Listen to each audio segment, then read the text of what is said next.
Welcome back, ladies and gentlemen. It is Thursday, February the 22nd, 2018, and it is time for another Technical Alpha. Gentlemen, how are we doing today, Mr. Black?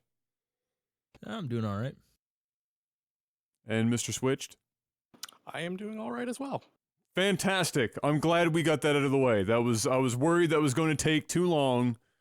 We got it out of the way. I'm not doing too bad myself. I'm having a super tired day. I didn't sleep much last night, so I'm just having like a fucking dead day. Normally I can kind of work through being tired, but it's one of those days where I sat on the couch, I was setting up a new laptop, Gab's new laptop, and just physically being on the couch, all my body was saying to me was, just take a nap. Just go on. You know you want a nap. Ruining my childhood today wasn't enough. Just no, it wasn't. No, that sucked the life out of me too, watching that, so that's probably part of the problem. And we're going to get to what we're talking about here, or alluding to, later on in the show. But welcome everyone. Hopefully you out there are all doing just as well as we are. I'm paranoid today, guys. I'm paranoid. All right. I have one. It's not a full-blown phobia, but it's damn near close, and that is vomiting. It is one of my. It's like the one thing that gets me. And I went to go get my hair cut today, and it's just it's Ryan's sister that does my hair, Jeff. Crimp sister. So I had originally gotten set to go get my hair cut on Tuesday, and I got a call that Lauren had to go home. She wasn't feeling well. Okay. Or whatever. Let's reset this up. So, alright, so Thursday comes around, I go in, everything's fine, I say, oh, how you feeling? She's like, oh, I'm not bad, feeling a little weak. I was like, oh yeah, what'd you get? You had a little bit of a flu? She's like, yes, I had this, like, nasty stomach bug, and my brain immediately went, fuck. No. Now, obviously, she didn't come to work sick, but my brain only took 2 seconds. Instant paranoia. I didn't want to look at her in the face when she's talking in my general direction. I didn't want to touch anything that she was touching. I was like, oh my god, please no. Anything but. Give me strep throat, give me fucking anything, just don't give me the 24-hour stomach bug, because it is the worst. My stomach. Oh, it's the worst. So like all day, as soon as I got home, it's so funny, I went to go get some groceries after I got my hair done, and the first thing, I never touched them, ever. First thing I did walking through the door of the grocery store, grab one of those sanitary wipe things, like the hand cleaners, and I was like, wiping down the bar of like the grocery cart, and I was like, and then like the next guy that came in behind me to do it was like 90 years old. I was like, that guy has a reason. Adam, you don't have a reason, but your brain is making you do this right now to just go along with it. So I got home and I was like washing my face. I even contemplated showering when I got home, because that's how paranoid I can get sometimes. So now I'm just like sitting here going, please no. And she got it. I dodged a bullet, I guess, because she got it at.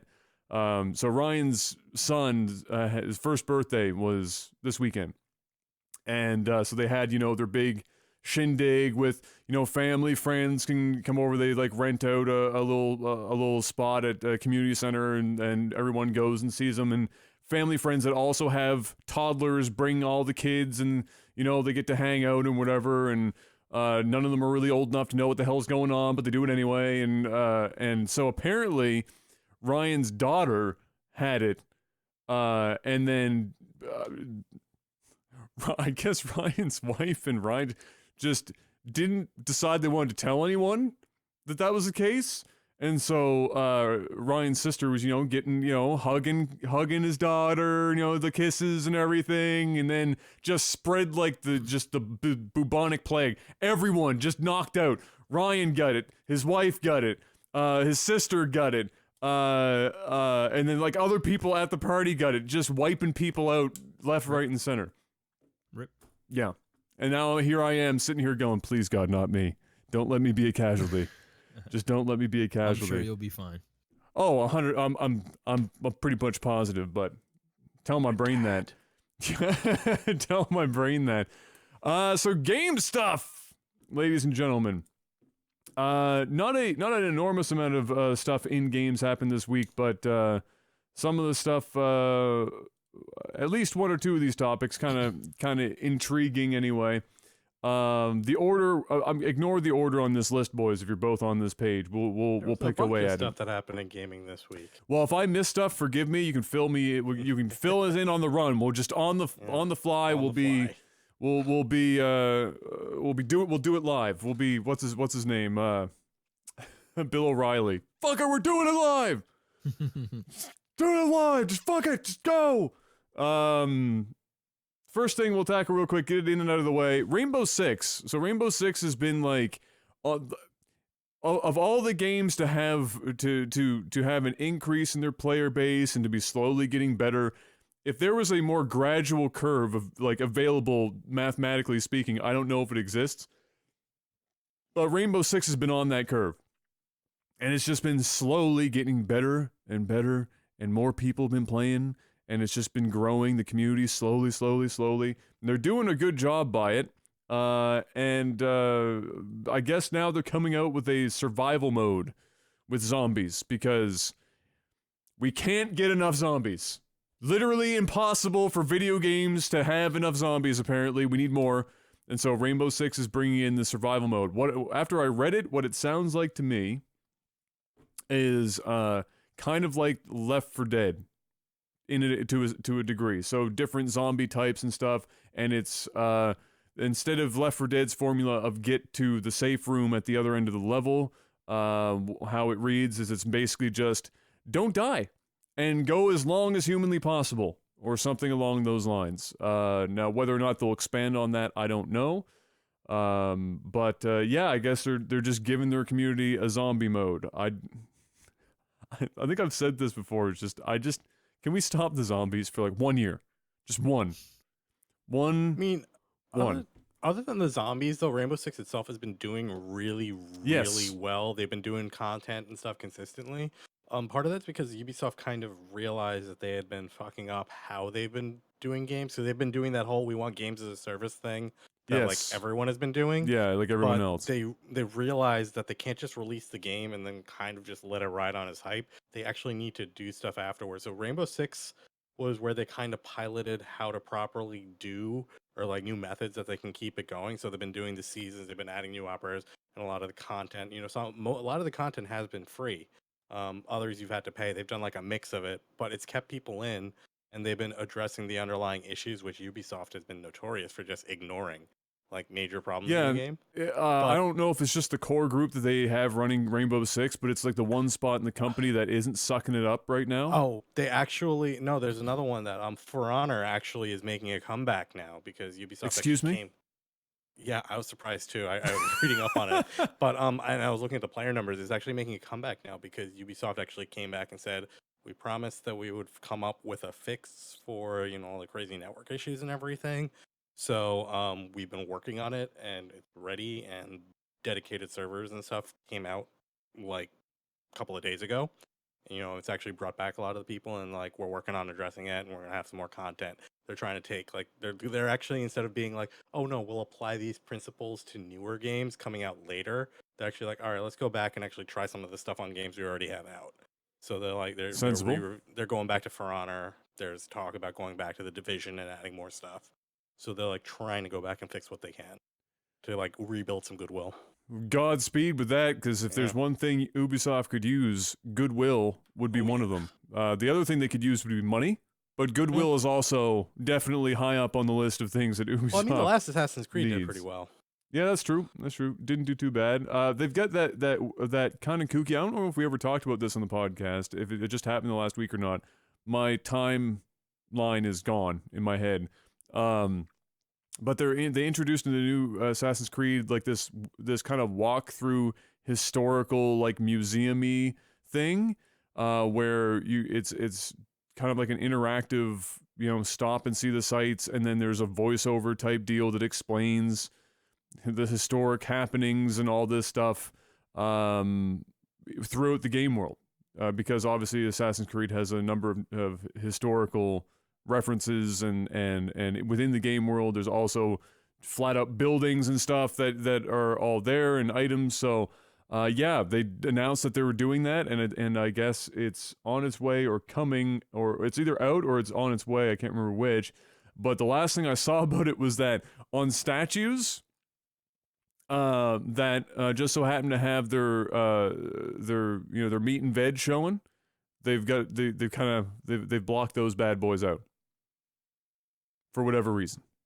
I guess they're aiming for young children to learn about history, and they don't want the kids to see that stone carved balls and just stick waving in the breeze. I don't know. It's a little weird. North America's weird for that shit, man. And we're gonna get to that also in another topic here later on. The two things that always go hand in hand when these kind of things come up in discussion. But why? It's a statue. It's not even like it's a mandingo dick. Like, when's the last statue you saw that was hung like Chuck Norris? It's usually just like this perfectly average, sometimes even below average dick, just resting on this beautifully marble cut, set of balls, and that's it. That's just it. I don't know why that's such a big deal. But yeah, you're not wrong. Assassin's Creed did relatively well. More of a ESRB thing than anything else, because like the way the but ESRB if it's in the game, and so like, is the mode. Yeah, it's like tricky how they do it. Like, it's weird.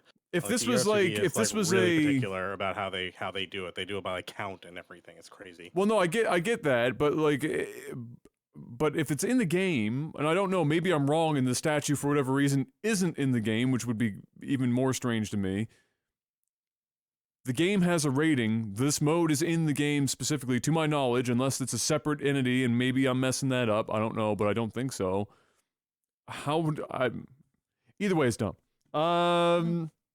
Did either of you gentlemen have any want or need to come back to Assassin's Creed with this one? Because I feel like this was the Assassin's Creed they were trying to bait the people that liked old Assassin's Creed. I gave up after Black Flag. When's the last one you played, Jeff? You played one of the original ones and stuff, didn't you? I think I played the first two. I played the first two. Yeah, I think I beat the first two, and I got the third one for my birthday. It was like the last Black Flag time. was like 4 or 5. I think it was the last time my parents actually bought me a video game. Was the third one. That was They Black got Flag, though, from- wasn't it? from- No, might fourth have- one was Black Flag. Okay, okay. so whatever the third one was, it was on Black the 360. Flag and Black Flag and like the fifth one came out really close to each Oh, other. that's right. Like inside of Black 6 months Flag, or something. Yeah, Black Flag was really good, and the one after that was Just brutal. really bad. Yeah. And the one before Black Flag wasn't that good. Yeah. 3. The only reason I got Black Flag went was over because it all that actually well. looked really good, and I watched it. I'm like, I had a lot of fun playing it. Yeah. So well, I was just interested because it felt like when I watched the stuff at E3 before it got released and everything, it just all of it read like they were trying to bring back people that might not have been playing Assassin's Creed for quite some time with this latest game. All right, next up, ladies. We got two things that are kind of related. I'll start with one. We'll run it into the other maybe. Coincidentally, so last podcast, Jeff and I were talking about, for example, what was it? The esports that. Oh, this was a question from tech support. Esports that might have a shot at making it to television or something in the future. We were discussing that topic last podcast, and I had mentioned that, and Jeff agreed that if there was one person that might have a shot at doing it, or that it would be the most likely, it would be Rick Fox of Echo Fox. And as it turns out, this week, Echo Fox and their holdings company that they're under just pulled down $38 million in investment. From a whole whack of sources. I have the link there. Like Kevin Durant and whoever, right? A bunch of people. Yeah, so it comes from some wide-ranging locations. So I mean, there's Durant and his business partner that are investing. So Durant being obviously a currently playing god-tier basketball player. And then there was First Access Entertainment are also going in on it, as well as Shamrock Holdings, which is the private investment firm backed by the Walt Disney family, not the company itself, but the Walt Disney family. It's the personal office. Yeah.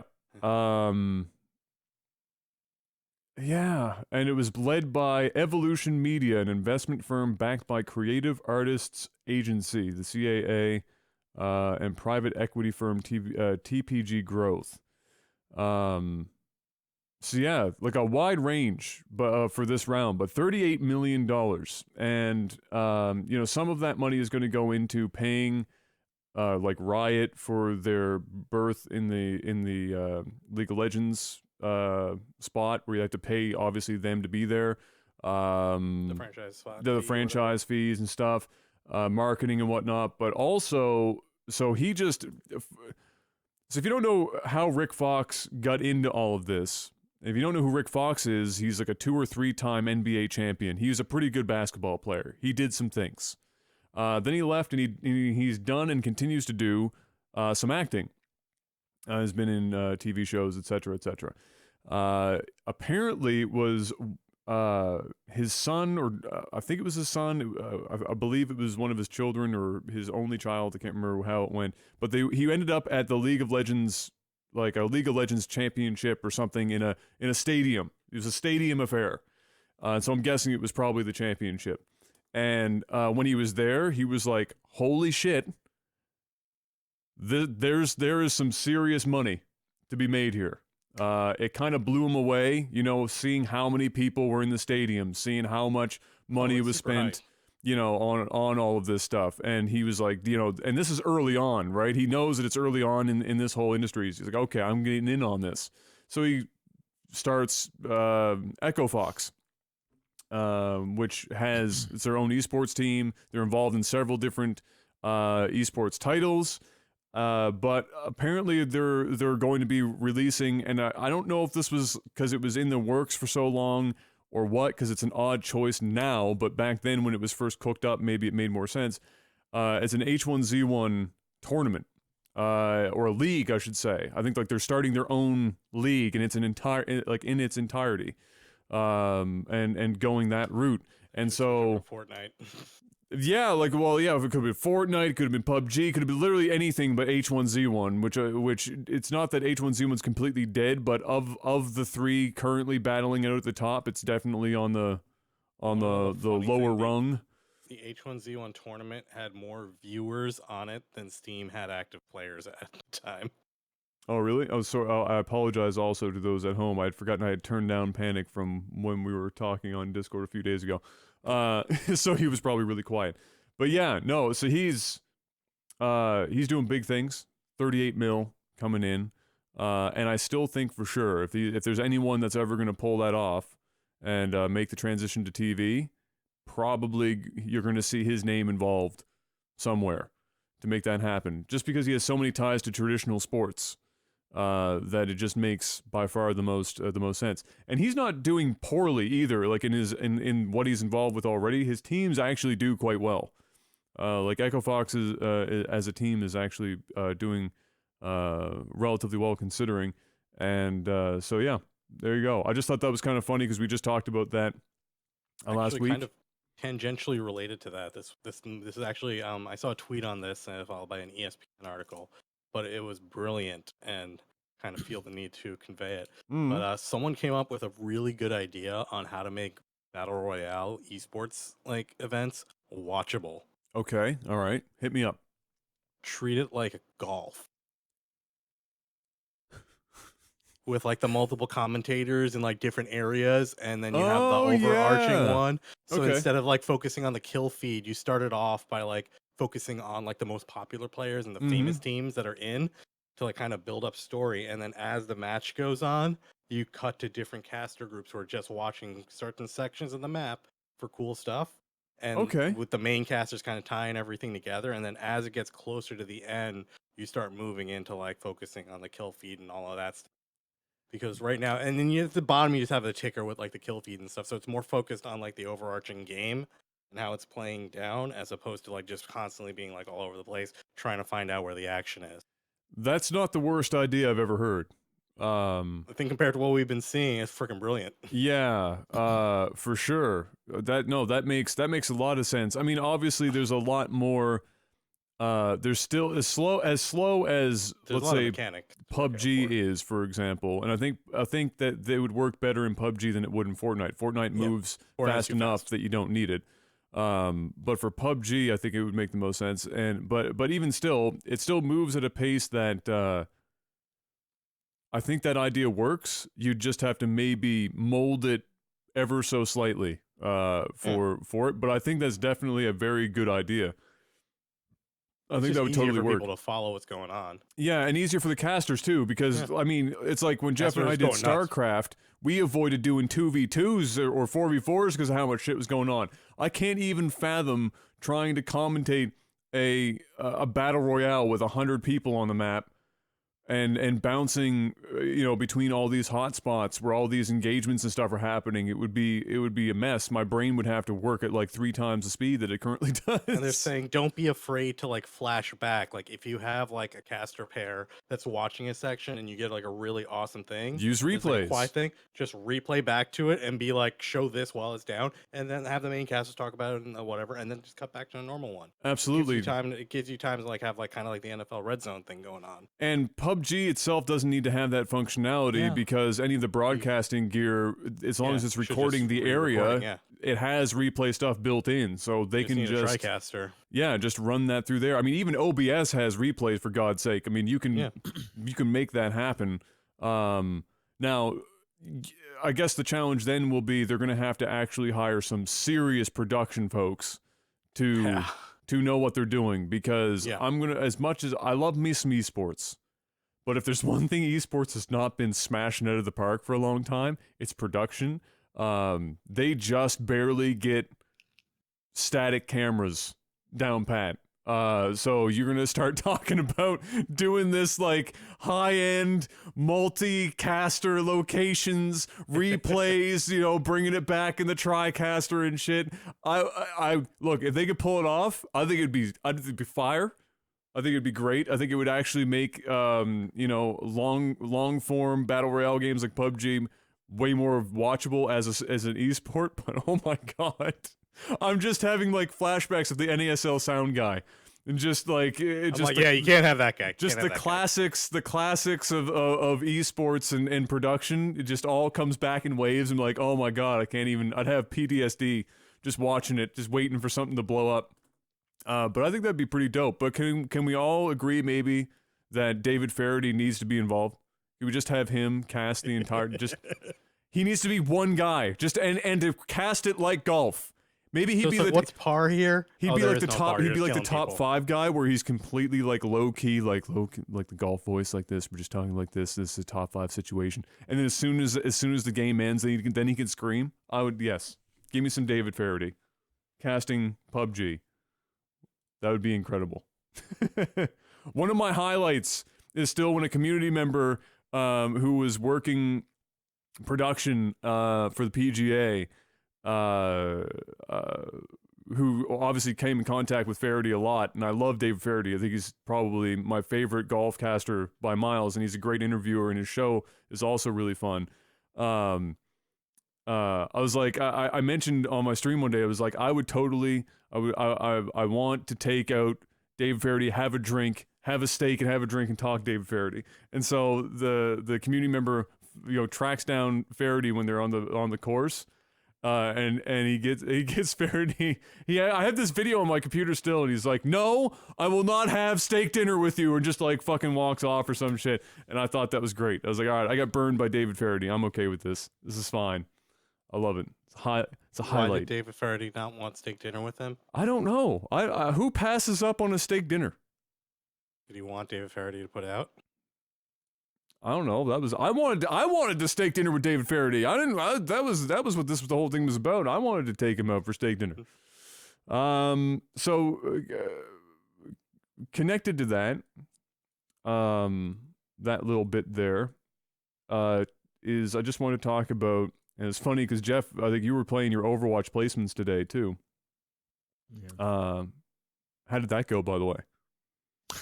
Swimmingly? Went as well as you can possibly imagine.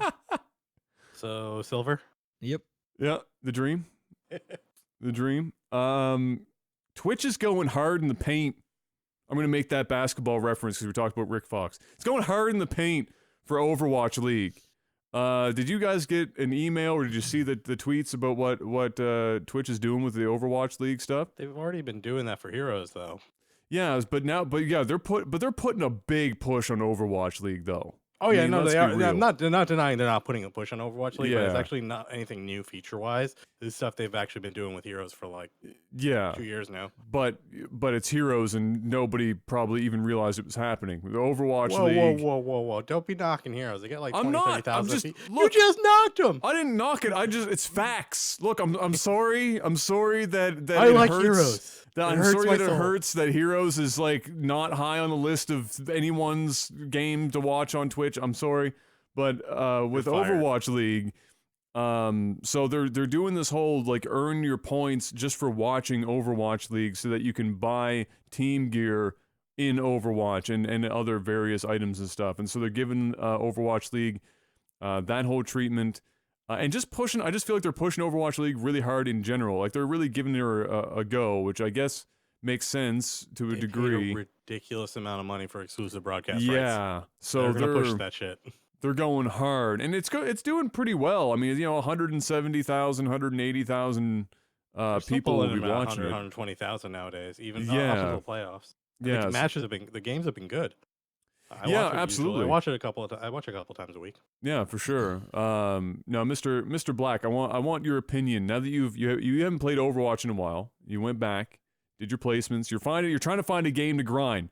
You're knocking you're knocking down the list. Pretty soon, I'm gonna see you like doing some crazy shit like Hearthstone, and I'm gonna just be mind blown or some No, shit. you just see me play StarCraft. That's pretty much it. What is your now because you haven't played in a while, so Overwatch now that you've played a little bit of it, what is your take on playing Overwatch? Because watching Overwatch and playing Overwatch, two totally different beasts. And I played Overwatch last night, and I've played a little bit off and on over the last couple of months.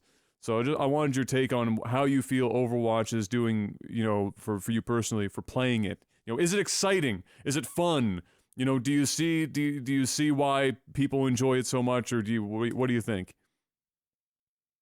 Yeah, I mean, it is fun. I had fun today. I only played for, I think, I just did like a short little 3-hour stream or something. I'm gonna play again tomorrow, Mm-hmm. and I didn't rage quit it, so that's It's a good. start. And I wasn't as mad when I lost. Maybe that's just because I only played for 3 hours. So I mean, that might be it. Play it for 8 hours, it might be something totally different. It's much more fun than what it was when I played it when it first came out. But it still should be called overtime.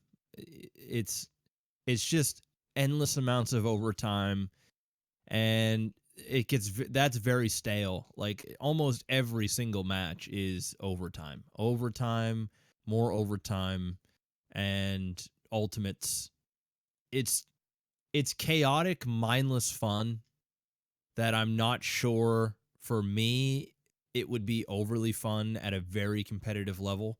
I think it's just a fun, casual game. It's like the HOTS, the Heroes of the Storm of shooters. It's team oriented, but people still play solo. They don't, at least where I'm at. I mean, I'm sure at the high levels, it's probably something beautiful to watch. But where I'm at, it's a cesspool. So, it is what it is. I like that there's voice. I do like that there's voice and that you can talk to people. I had two people. The worst that I've had today was a couple of guys complaining that we had too much DPS, not enough, tanks or healers or whatever. It was the same, and both of them coincidentally were playing Reinhardt. So, that's the worst you got. And it was more like, guys, what the fuck, man?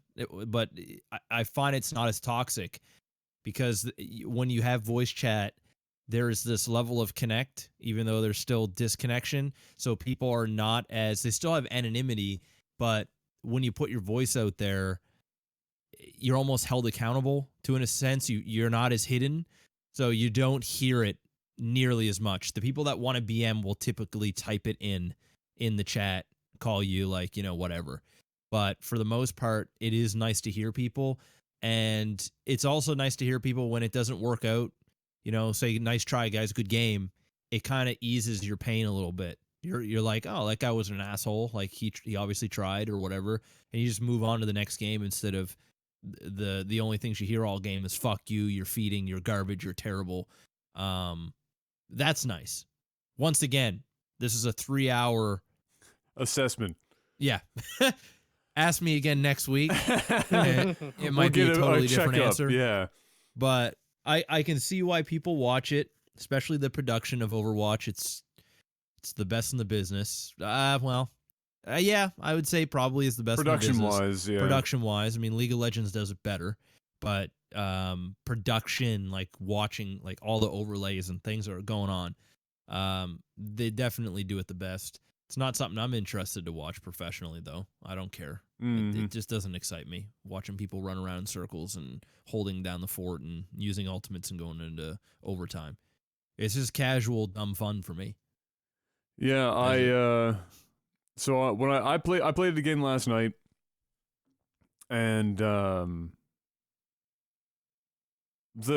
thing that gets me so I can watch Overwatch. I'll preface it this way: I can watch Overwatch League and get a relatively decent amount of entertainment value out of it because like anything, I like watching high level players play video games. It's just kind of fun to see how good people can really get at a game, and the production quality is nice and whatever.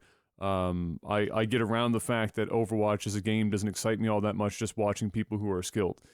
It's also, despite the fact that it used to be with the old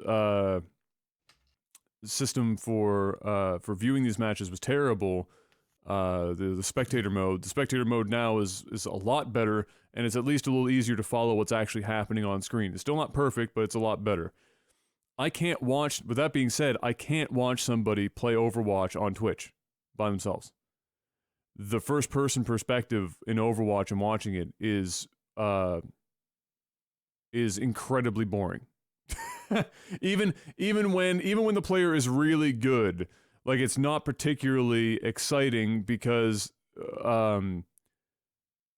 for me, what makes Overwatch good as a viewing experience is being able to see the entire team come together to make a play happen. Because at high levels of play, that's what makes it happen. It's difficult for any singular player to just carry super hard because every friggin' hero or champion or whatever you want to call them has an escape, has a heal, has a whatever. And so in order to like break a wall, you're seeing a full play that involves pretty much the entire team most of the time do their thing. And when you're just watching a single player on Twitch, you're not really getting that full experience. You're just seeing this one perspective, and it's not particularly exciting for me. It's not like if you're watching CSGO and there's one dude taking on 5 guys and just going on a headshot, killing spree with a sniper or some shit. So well, there's a level of stakes involved in other shooters. Yeah, you watch PUBG, and it's very slow and methodical if you're good at the game. And so when you get a kill, it's much more fulfilling. With Overwatch, you become desensitized. It's like, oh, I mean, you died again. This is totally normal. Some, Hanzo hits you with one fucking arrow. You're dead. This guy just queued in there. Junkrat did his bullshit ult and blew everybody up. Whoop-de-doo. You don't get to see the excitement of an entire team play that makes that exciting. Makes it exciting. Yeah, you're just exactly. You become desensitized from the noise, because that's all Overwatch is, a bunch of noise in front of a screen. Not saying that I personally don't mind watching a streamer play. I actually the only streamer I ever watch play Overwatch is Desro. Like sometimes I'm on the computer and he's actually pretty good. I don't say anything in his chat. I just kind of like float around, and he's quite good at the game, and it's not bad to watch, but I can't watch it for long periods of time. We're talking like, a 30-minute session for me is like, okay, I've had time to go I've on, seen 3 matches of Overwatch now, unless the streamer is super entertaining, and Desro's a great guy, but he's not holding my attention, himself. It's his gameplay that usually does the talking. I just kind of check out, you know what I mean? I'm sure if somebody like Dr. Disrespect was playing Overwatch, I could probably watch it a little bit longer and, eventually still check out. Yeah, so for me, that carries over into when I play it. And you touched a bit on it there when you were talking in the beginning about the fact that you get a little desensitized to stuff. I feel Overwatch is so sterile. The game, there's nothing inherently wrong with Overwatch. The game plays really well. It looks great. It sounds great. There's not really any technical issues necessarily with the game, and if there are any, they're minor at best. But it feels clean. Yeah, it's super clean. It feels incredibly sterile. And then, so for me, what I think turns me off most is that when I win a match, I literally feel no different than if I lose a match. I'm apathetic to both situations. If I lose a match, it's like, if I win a match, it's and then the only time it ever gets anything out of me, and it tends to be a negative thing, no matter if I win or lose, is when it's in overtime, because it's the most annoying thing I've ever experienced in a competitive game is Overwatch's overtime mechanic. And so I get even across the board win-lose, but if an overtime is involved, even if I win overtime, I don't care. You would think you would be hyped about the fact, it's over. But the problem with Overwatch is that overtime is every single fucking match. Yeah. Over and over again. So it's not like this thing that happens once in a while like it does in like other sports, and it's like, first person to score, and all of a sudden it's all over, and there's hype and tension, and it happens, and then you can get excited about it. In Overwatch, it's like, shit, this is the 3rd overtime in the last 5 minutes. Overwatch is just like missionary sex. It's like, okay, it's sex, so it works. I'm not going to complain. Good, it feels good, but this doesn't excite me. No. I call Overwatch the unenthusiastic hand job. It's still a hand job. It's better than that. Okay, but okay. Instead of an unenthusiastic, it's just a hand job. Okay, there you go. It's missionary sex, man. Yeah. It's it's whatever. The foreplay is the hand job, and the sex act is missionary. Yep. And he came in a condom.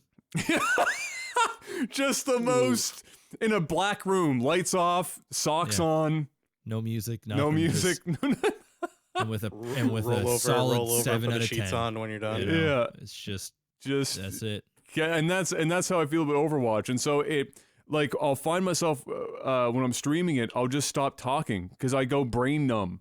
I just, like, my brain, my mind just shuts off. I just go into autopilot because there's just nothing that's getting my heart pumping. There's nothing to get me excited. In PUBG, there's like these huge lulls where you're just like, running or looting. But when combat happens and you get hit like 3 times and your ass is grass, your heart rate just skyrockets and shit. And maybe the other day I was by myself. There was 17 people left. It was in duos, but Exceed had just unfortunately died. And I went on an rampage. And I was just taking 1v2 on teams. And I was just taking it. And it was a rush. And then I go to Overwatch and I get 4 golds. The only thing I couldn't get golds on was healing, but I'm Diva. So how the hell am I going to do that? And I'm like, yay. That's why I like playing Tracer. Because Tracer is the most exciting, in my opinion, is the most exciting mechanically intensive too. Agent or whatever they call them in the game. I played today and I went on like a 20 kill streak, and that was exciting because you almost feel like you're holding your breath. Like Tracer? Because literally, because you're moving so fast and you can't be touched by like 3 different heroes or agents or whatever. And so in the whole rewind thing, and then you throw your grenade or the sticky and then rewind out and stuff. I just find that exciting. If I was playing like fucking anyone else, like the cannon dude that just sits there and Torbjorn or whatever the fuck he's called, and I just fucking sit there and just shoot stuff. I'd want to just end it all. Play of the game. Torbjorn's turret placed ever so precariously on the staircase, so only the gun part is showing and kills like 5 people. Yeah. Torbjorn, meanwhile, is dead in the background. Because she's fun and it feels like an accomplishment when you make good plays. It's like, and it's I find the most fun to watch. Because it's so active, right? It's so active. And it requires you to play well. It's not one of those ones that it's like Soldier, Soldier 76, with the other guy that I play. Call of Duty. He's as basic as it gets, right? It's just boring. But Tracer is like the opposite. Yeah. So yeah, there you go. Overwatch. It's a thing. It's happening. Overwatch League doing great. Echo Fox, big money going in on it. And so is Twitch apparently going in on that Overwatch League. Gonna spin this into there's no real segue necessarily to this. So earlier in the week, Florida experienced one of the unfortunately increasingly frequent tragedies in the States. And I believe that school lost 17 people, I think 16 kids and a teacher or something along those lines. Like 2 teachers. It was like a teacher and a coach and a bunch of students. So, and a lot of injured on top of that, if I'm not mistaken. Yep. Like the casualties, which doesn't necessarily mean deaths, but casualties were quite high on that one. And, it was like the 12th school shooting of 2018 or something along those lines. Obviously not all of them. 18th? Was it the 18th? It was some ridiculously high number that had higher than 1. That high. Yeah, higher than 0. Which higher than 0, which when you're only a month and a half into the year. All right, let's just put it this way: we shouldn't be in double digits at any point in the year. Yeah. We shouldn't be in double digits for any particular decade. Yeah, if possible, a decade would be good to spread that out a little thinner. So now, and again, when you say school shootings, again, it doesn't mean that every one of them was that deadly, or that even somebody got hit, or even. But the fact there were guns on a campus being shot. Yeah. That's it. And then you obviously would be able to narrow that down. But again, more than one. or even one a month and a half in, no bueno. So unfortunately, yeah, a lot of kids lost their lives, and at a point in their lives where they're literally just getting ready to start. Like that's the you know, They did the some hard of the part. yeah, they did the hard yeah, they did the hard part. They're just getting ready to start life, and out the window it goes.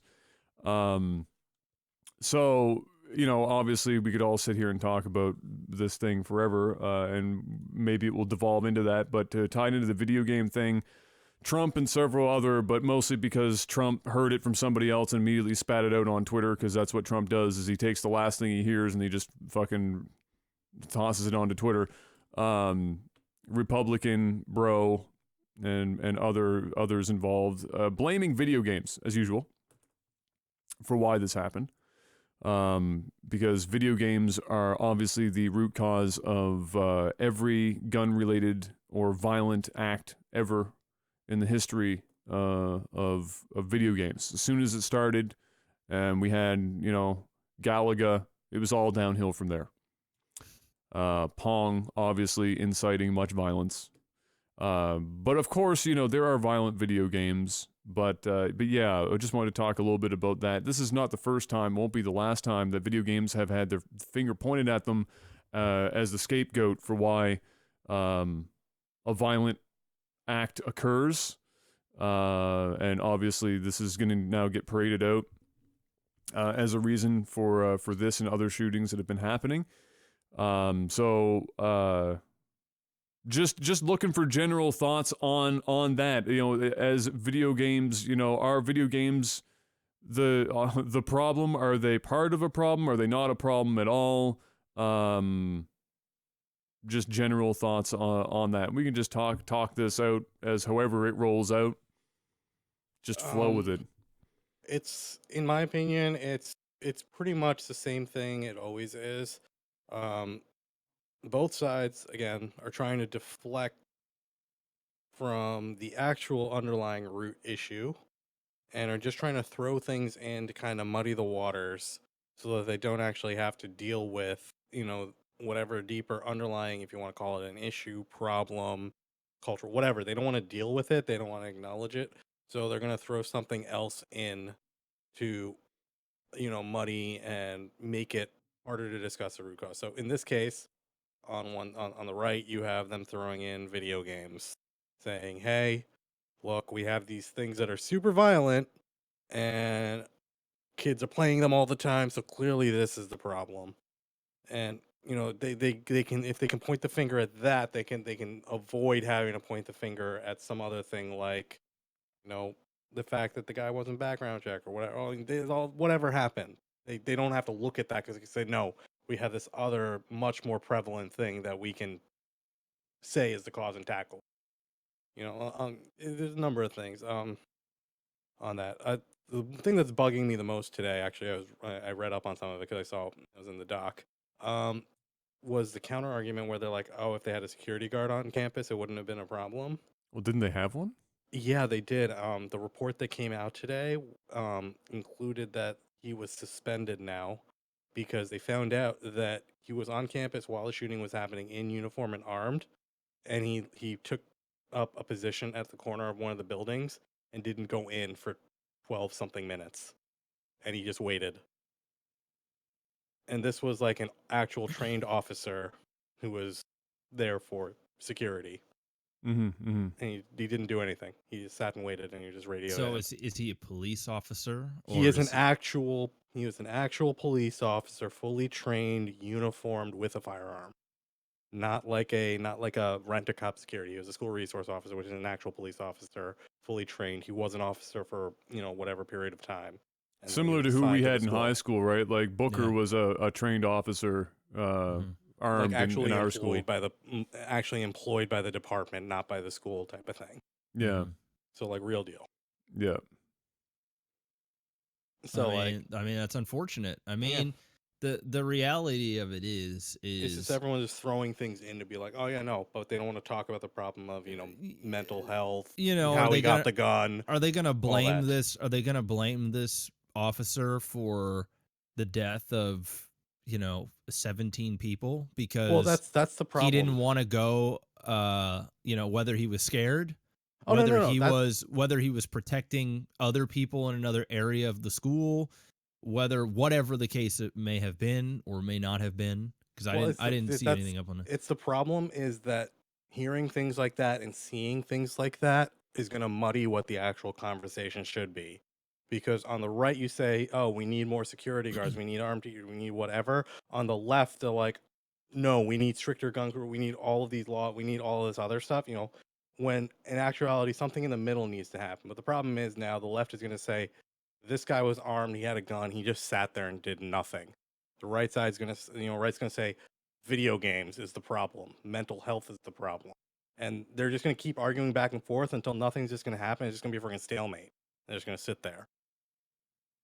And then we're going to, and then we're just going to sit and wait until a week from now, 2 weeks from now, 3 weeks from now, however, we're going to be like, hey, there's another mass shooting. All right, let's have it again. So in terms of the whole games as part of the problem bit, it's, there have been studies done now many times for both movies, TV, games, various media to determine whether or not they increase or have any part to play in violent tendencies or the odds of somebody committing a violent act based on the frequency of what they're playing, or maybe what specifically. Because remember years ago, it wasn't just video games. They didn't necessarily paint the broad stroke there. For a while they narrowed it down to Grand Theft Auto is the problem of everything.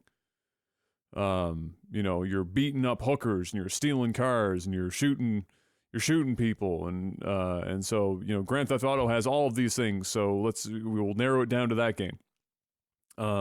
Despite the fact that there were far more specific shooter-only video games in the market, research obviously leaning towards it not being a problem is fine, but I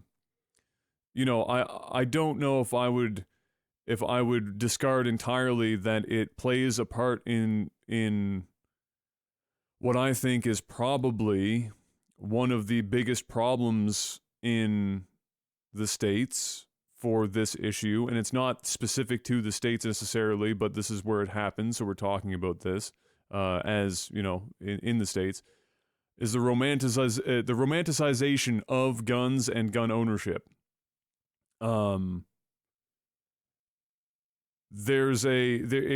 goes beyond just the guns in general. It's then owning and using guns. It is romanticized. It's made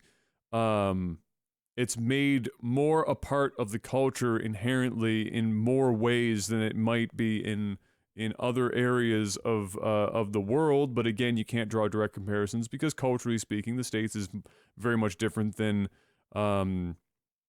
let's say, Russia, where there might be a lot more crazy ass people with crazy amounts of guns over there, but for whatever reason, it's not happening as frequently or is not reported as much or whatever. You can't draw direct comparisons all the time for a huge number of reasons. There's too many variables involved.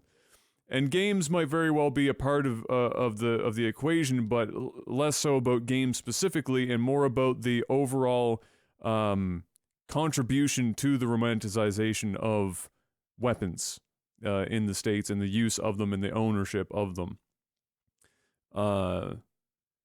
It is a crazy incident. What I can say about this issue is that like many other people, I'm just really tired about hearing about these things happening. And it's not that I want to stop hearing about them, because that would be worse. It's not that I don't want them reported or I want them to be brushed under a rug or something, because obviously that's infinitely worse. But what I mean is that it's just tiring to hear about it, because there's no excuse.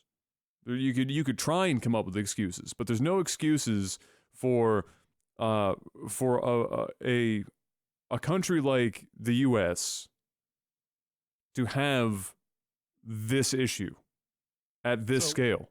And so no, hold on a second. So it's tiring for me, and it's gotten to the point now where I don't really care. I mean, I do, but at the same time I You're don't. desensitized. Not in terms of that. In terms of what solution is chosen, I don't really fucking care anymore. Do I want them to use the solution of let's arm everyone and their child and babies and dogs and sharks with laser beams and until it's an arms race just to go to the local library? No, I don't want that to be the case. But I don't care anymore if that's the solution that they choose, because I just want them to choose one. I don't want it to be this middling bullshit anymore where nothing is done, because then we don't know what the solution is. All we know is that kids and other people are still getting killed on a multiple times a month basis, which is just flat out unacceptable, no matter how you put it down, no matter what metrics you want to bring out, no matter how many statistics. Don't put statistics in the line. If you've got kids dying to guns, stop. You're America. You're not fucking Syria, for God's sake. You're a country that totes itself as the greatest nation on the face of the planet. The American dream. It's where everyone wants to be and to live, and freedom and all this other bullshit, and eagles and fucking, Abraham Lincoln and amendments and fucking, yeah, yay, America, fuck yeah, coming to save the motherfucking day, yeah. If that's going to be your MO, if that's going to be your point of pride, then kids shouldn't be fucking dying in school. You know what you do in school? You learn. You put learning materials in your brain. You don't put AR-15 rounds in them. It's bullshit. So just choose a fucking side for the solution. But Adam, it's not the guns that kill people. It's the people. It's the people that kill people. Which is not untrue, but that they just don't want to address the problem with the people. But it doesn't. Yeah, but they don't address the problem anywhere, and that's what I'm saying. So that's what I'm saying. Just all I want is just choose a solution, so that if the solution works, fucking great. Well, and if it doesn't, use the other fucking solution. Problem solved. The problem, and this is what I was going to say earlier, right, is obviously it's a super complex, multi-layered issue, right? Now, really, hold on, shocking. Let me finish, man. Let me just get the thought out. We're agreeing. Let me just get the thought out. So, 99% of the people, me, you, and everyone, we all fucking play violent video games all the fucking time. We don't do it. We don't do anything crazy. Now, the problem is you have that small percentage of people that go and, they have some sort of mental issue, some mental health problem.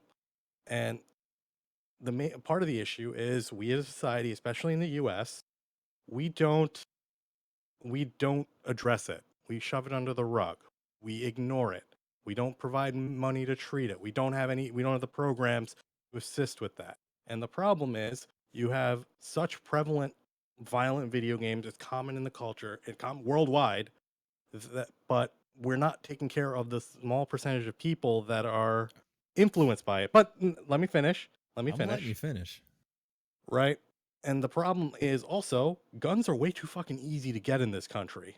So now you've got a more susceptible to being influenced demographic with access to get weapons that they shouldn't be able to get access to. And you have it in a situation where people aren't going to do anything about it. That's why we have the fucking situation we have in the country. So, and the politicians will say, "Oh yeah, there's a mental health problem. There's they'll talk about various aspects of it. They'll never commit to fixing any one of it. They don't want to give them whatever. They're just gonna ignore it. They'll say, "Oh yeah, there's a problem. We'll fight it," and then they don't do anything.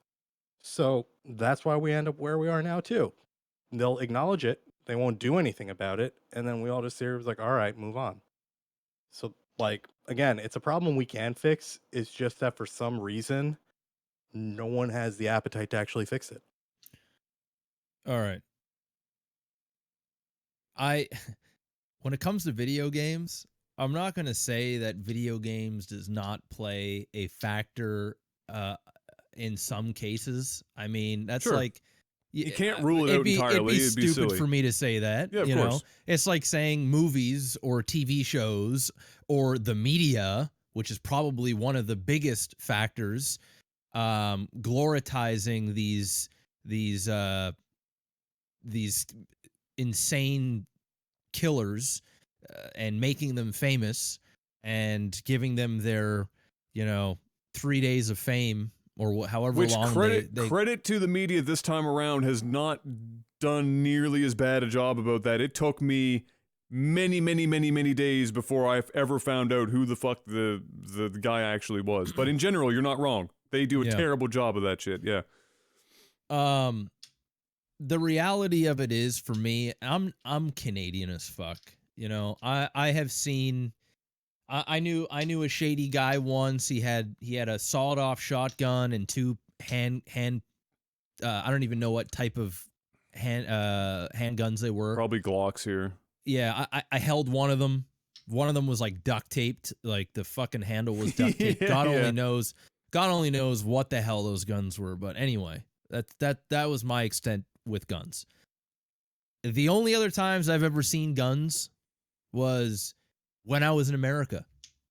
I would, when I was in Texas. Oh boy, yeah, I was gonna say of all places, saw guns there. When I was in Las Vegas and I saw a dude walking in the Rio and dropped a handgun right in front of me, and I go like in shock of going, holy shit, that's a gun that kills people, and it's right there, and nobody gives a fuck, right? It's just like a normal. It's like, oh shit, sorry, I dropped my gun. the honestly, and listen, I might sound ignorant saying this, and it's just a cultural difference. There's a cultural difference, and the way I look at it from a Canadian and Americans and diehard gun people that are for the guns. I'm not saying you can't enjoy your weapons, because I'll admit it. Yeah, cool, man. Shooting guns looks cool. It's something that I've never went and did, because I feel so strongly against guns. I think it would be fun. I do play games that shoot guns. I think it would be cool to shoot targets and go on a date and shoot weapons and be it there. But I won't even go to a gun range in Vegas because I'm scared somebody is going to go nuts and kill me and everybody else there because they can. And because, well, it's not too far from what could actually happen in the States, the way I look at it. It would be a very rare occasion, I would agree, but I actually have a healthy fear of guns because of what I see and how I'm not used to it. I think the biggest problem is Americans are so gung-ho on their rights, their constitutional rights to bear arms, and it was something that was created many moons ago when, like, the fastest gun you could get was slower than Donald Trump's fucking brain. You'd have to like freaking shoot it, put it down, spend exactly. a couple minutes, and then now again. You've got AR-15s, you've got bump stocks or whatever the fuck they're called. Bump stocks, that can turn a semi-automatic weapon into an automatic weapon and just kill. All right. So the big problem that I see is Americans love their guns like they love their gods. And not all of them are like that. And I know plenty of Americans. I think even Panic is probably one of them, although sometimes I question, of a person that has a sane look on weapons. And that would be a responsible gun owner and is not crazy and is not out, even if and on his worst day possible, he's not going to go out and kill people, or anything like that. The vast majority of people are like that. And I can appreciate people that are responsible gun owners that want to go hunt and want to protect their family and all this other stuff. The problem is the guns are so ingrained in your country that whenever somebody decides to go against it in the slightest of ways, the hardcore gun enthusiasts and the ones that are all about the rights, which are usually right-wing nutbags, usually is, They are saying, fuck you. You're not going to take our guns. You're not going to take our AR-15s because it's my right, or you're not going to take our deer with an AR-15. Exactly. You know, they lose their minds. And I get it, because they're it's what they believe in. It's hard. It's like me going to my father and trying to explain to him why God isn't real. Right? It's like literally like me going there and saying, you know, you waste your time every Sunday at church. For one, it would be very rude for me to go and say something like that, which I would never do, and never oppose my beliefs on somebody else. But I'm just saying it's sort of the same thing, where he would look at me and be like, you need God, right? He'd look at me like, there is nothing that you can say that is going to change my outlook. In fact, I am now going to tell you reasons why guns aren't a problem. And it gets to the point where I don't even know if a lot of those people even believe some of the shit that is coming out of their mouths. I'd like to believe they don't. But it's very, very scary when there are so many shootings and massacres, and people, specifically, even more so, your country leader, that is going to come out and not only bounce things off and ricochet them and start blaming FBI and blaming Russia or people thinking, and for one, just not even really addressing it for what it is, just being a fucking cuck. But you expect him to do that anyway because it's Trump. But beyond that, the gun lovers out there, and I see it on Twitter, and it's like the worst place. I'll do a retweet of some guy, and of course, when I do a retweet of somebody, chances are they're a left-wing nutbag, right? They're the complete opposite. They're like, get rid of these fucking guns. You know, what's wrong with you people? Children are dead. Get rid of these guns. And I retweet the shit, right? Because what's wrong with saying get rid of the fucking guns? 17 people are dead. But to some people are like, don't touch our fucking guns. So the reason why nothing gets done, in my opinion, is because whatever office, even if Hillary Clinton was in office right now, how much would really get done, right? You got to really think. Well, even if a Democrat was in office, nothing. It's not about left and right. And in America, it's always been that way.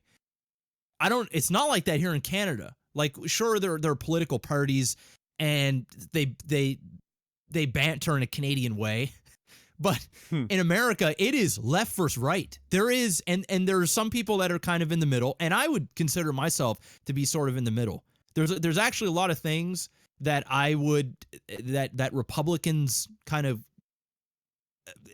I like both, like I almost like both sides, or the ideologies of both sides. Some of them I agree with, some of them I don't agree with, but I find like you got to be like one or the other, and no matter who is in office, in my opinion, and once again, I'm an ignorant Canadian, and I don't know too much. I actually know more about American politics than I do Canadian politics, which is, I guess, a problem for us Canadians.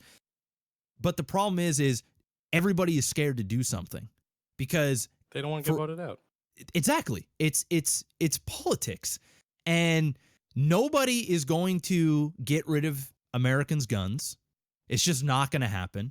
And I highly doubt that they're going to ban, semi-automatic weapons.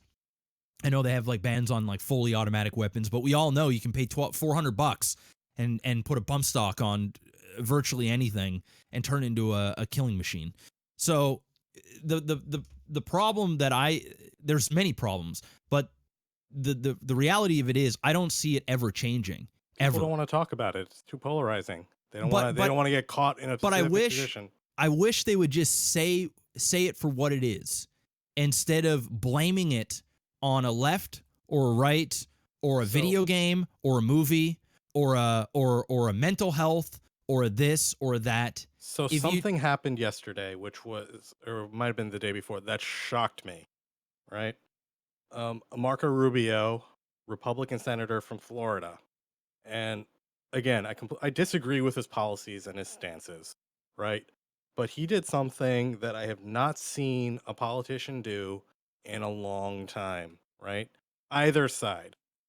He got up on stage for that CNN town hall with the survivors from the school shooting and he addressed them face to face, and they addressed him face to face, 2 to 3 feet apart. I guarantee you, he knew he was going to get torn apart by the audience, right? But he went up there and he talked with them, and he actually straight up. This was a line that wasn't meant to be like a major thing, but it was a huge takeaway for me when I heard him say it. And he's like, "Look, I don't remember the exact quotes, but like, this is probably one of the worst things that a politician can do. But I'm going to say it right now. Changing your mind or changing your position based on new facts. That's the worst thing a politician can do." And then he came out and said, he did stupid things like say, "Look, I'm not going to say I'm not going to accept money from the NRA." He pretty much said he was going to keep taking Rubio. money. Yeah. But he came out and also said, "Look, I'm open to looking at increasing the age for guns. I'm okay with looking into restricting the size of magazines. I'm okay with, doing certain things." He didn't, he's like, "My only main position is I don't want to do a blanket ban." Right? But for me, I'm like, look, all right, this guy actually got up on stage knowing he was going to get torn apart, and he at least came saying he's willing to talk, have a discussion, and he made sensible comments about it.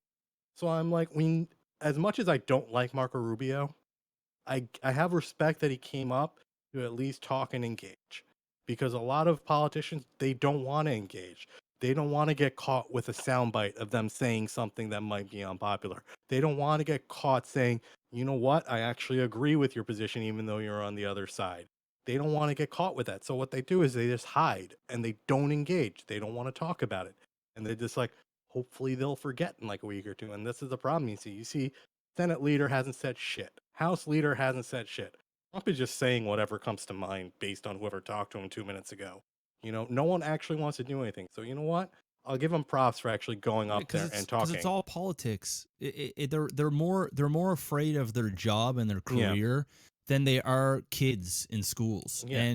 But him going up there what? could mean he doesn't get elected again. So that's why I was even more. Fuck Mark Rubio. At least he went to talk about it. Fuck his job. Hold on, you know what I mean? What does he care? How much money has he gotten from the NRA? Why does he even? Why does he need to be a politician anymore? If he goes up and then so what? The money doesn't go to him. The money goes to the campaign. Yeah, but if you think that he's not seen a fucking cent of that, you're fucking high as hell. Holy shit! Are you kidding me? Did you just say those words? That's not how the political contribution system works here, dude. They don't see a large portion of it. Yeah, you guys can do your whole "I'm shocked" thing, but that's not how politics entirely works here. Yeah, we know how politics work in America. They don't work. Yeah, it is what it is. It is what it is. All his fancy jets and all of his fancy everything is coming from dirty blood money. That's where it's coming from. If here's Marco's 2 outs here. He either doesn't get reelected and boo-hoo Rubio because he's going to continue to get paid for some side gig somewhere, show up, do whatever, make $100,000, $200,000 a year. There are politicians that make more money in retirement than they do in the actual fucking position. So this is 2 jobs here, or two outcomes here. It's either that, or he gets praised as doing his godforsaken job in the first place, which is kind of like Jordan Peterson getting praised for actually thinking before he speaks, like everyone should fucking do in the first place, and then being a martyr for the GOP.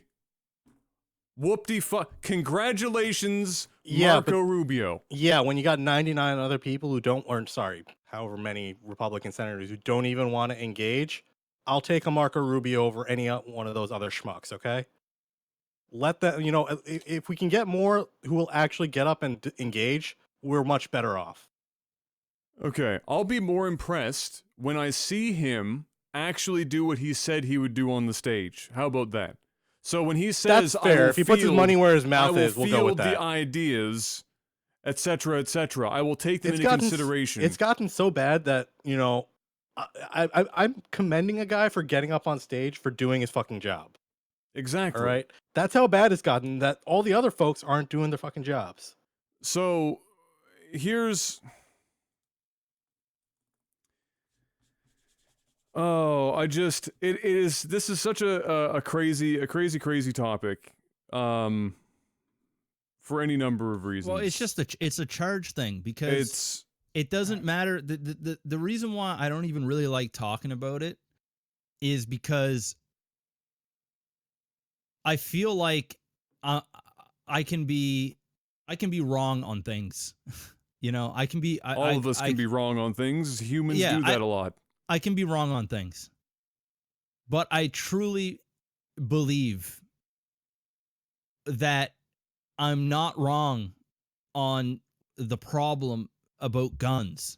Oh, I don't disagree with you. And but there are so many people that do, like millions and millions of people. Like I can't even do a tweet out expressing my hatred. Oh, we're for getting these hate weapons. in the chat right now. Oh, fuck them. All right. Yeah. If anybody, I don't really, it's to the point where the other day on my stream, some fucking right-wing nutbag was going on. I don't even know how it even came. Wasn't even talking about this shit. Somebody mentioned it in chat. And some fucking asshole came in and said the line that I want to strangle people with is that the guns don't kill. No. Someone said that in chat a couple of minutes ago. I want to wring his neck. Yes, they talked about, it's not the guns that kill people, it's the people that kill people. Look at how many accidents. Should we ban cars? Look at how much alcohol kills people. Should we ban the alcohol? When I hear shit like that, I literally just said, just leave. Like there's something about it. I'm gonna blow your mind here. You ready for this? I need you to. Can I get you real quick? Just stand up and then sit down again. I want to make sure that you're firmly planted before I blow your mind. All right, that's good. That's good. You ready for this? Oxygen kills more people every day than anything else will ever kill anyone else in the history of ever. Let's ban some oxygen. Did you guys see the new Chris Rock Netflix thing? I did, yeah. His analogy is like, look, if someone storms into a place and kills 30 people with a gun, that's a goddamn tragedy, right? We should maybe do something about it. But banning guns apparently is impossible. But if someone goes in and kills 30 people with a knife, guess what? 2 people die in tragedy. The other 28 people probably deserve to get stabbed. And the way he explained that, I'm like, yeah, because you should see. Oh, he stabbed the 3rd guy, 4th guy. It's that. Okay, so I mean, the car thing is the analogs that people are coming up with are quite silly. Yes, if I wanted to, if somebody was sitting in front of me right now and said, Adam, people can weaponize vehicles. They can just run over an old lady in the street. Of course, I could take this microphone off the stand and beat you senseless about the head until you're bloodied and dead. Absolutely. I'm not saying that people won't be able to weaponize anything. I can weaponize dental floss if I tried fucking hard enough. You want to know? The thing is, know what I like about when people use that argument, though, Adam? What? When they say we should regulate cars, I'm like, motherfucker, we regulate cars. Well, yes, of course. You got to go get like a permit. You got to get a waiting period. You got to go take a test. You got to get your eyes checked. You got to register that shit. Yeah. Then why don't you do that with guns? I know. I'm like, I would love to regulate guns like we regulate cars. Can you imagine the amount of deaths in vehicles before there was any seatbelts or laws against texting and driving? We got light. We got headlight requirements, seatbelts, airbags. Can you imagine? No one wants to take your shit. It's okay. We don't want to take your precious little handgun. that solution. That is gonna save you from an invasion. Just can we slap on some hurdles? Cars are okay. Not just an age. Can we slap on a bunch of hurdles? But cars, so that sane people can do sane things to get their weapons. Jeffrey, cars aren't a constitutional right. Yeah, fuck your constitutional right, man. Here's the thing. Amendments are there for a reason. Amendments happen because they need to be changed. I don't want to shock you, but sometimes more amendments need to be happened. Just the ones that just so happen to happen last aren't like cemented for the rest of fucking time.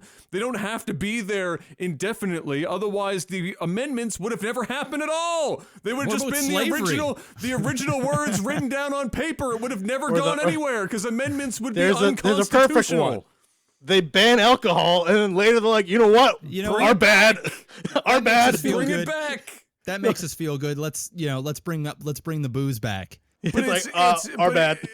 Okay, cars aren't created with the specificity, the specific reason to kill people. McDonald's doesn't go out with the sole. Well, it's debatable, but it doesn't go out to give people diabetes and kill them. This microphone, even though it weighs 5 pounds and I could bludgeon you to death with it, is not made specifically to kill people. Guns aren't created to hang on a wall and show people, look how cool this is. Isn't this an artistic piece? It speaks about the societal north. It doesn't exist for that. It doesn't exist. It doesn't exist to take you from point A to point B. It doesn't exist to do anything else but kill things, not just people, other things. They don't exist. Guns weren't invented so that you could go to a shooting range and show how cool you could shoot a target downrange. They're made to kill things. Hold on, specifically. let me get this in. The thing that baffles me the most is the way the amendment's actually written is the guns are meant for a well-regulated militia. Now, in this day and age... Yes, but what's the definition of militia now, Panic? Yeah, exactly. That's my thing. So... in the whole context, the amendment's like for well-regulation. I'm like, well, we don't really have militias or anything, so what's the definition there? And I'm like, apparently everyone thinks the same definition is, oh, anyone can have guns just because, we don't have militias nowadays. What if the government takes over, Panic? Hold on. Yeah, what? I'm not. I'm just like, what about? It's like it's an outmoded concept. So we don't need to have, anyone should be able against. I'm like, okay, or you can work out what a well-regulated militia is.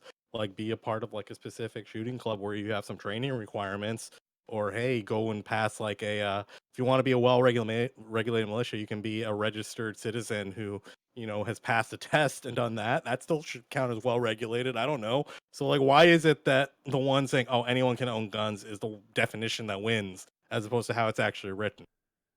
Well, yeah, yes. It's just crazy. It's just so crazy. It's just so crazy to me, the stuff that why is everyone used. thinking that's the definition when it could be the other way? And again, part of the problem is that the moment that this stuff starts coming up, because people do suggest taking away all the guns, it's obviously not the solution. Oh, yeah, no. And not only is it not the solution, it would almost be categorically impossible because guns outnumber people in the fucking United States of America. It would be the most expensive and time-consuming undertaking in the history of the country to try and take away every single weapon off the street. I think that would be best case scenario, to be honest. Well, but, people people wouldn't like it, but that would be best case. Sure. Spend as much money as possible to save as many lives as possible, but, and make it hella illegal to even own a gun. But to be in the middle somewhere to try and make some of this make more sense, right? Of course, in the grand scheme, I agree with in that. the grand scheme of things. Yeah. We don't need 30-round magazines in single-fire weapons. We don't need that for self-defense. If you're in a self-defense situation, if that's going to be the primary argument here is that good guys with good guns make good things happen, then you still, like in a situation like that, you don't need 30 freaking rounds. If that's the case, if you need that because you might need to go to combat, what's combat load? 7 magazines? 30 rounds apiece? We're gonna start strapping like fucking Rambo, gonna go to church and the priest is gonna be fucking like belt loops full of friggin' like guns and ammunition just in case somebody decides to come up and shoot up the congregation while they're preaching. Like we don't need that. And all it does is it opens up more opportunities for these things to occur when those guns are available. It doesn't mean that the people that are buying the guns are going to necessarily do it, but the more guns that are available, it stands to reason that if there is more of something, that it increases the chances of somebody getting their hands on it, whether it's legal or illegal. It doesn't matter the means. If there's more of it, then it's easier to get a hold of.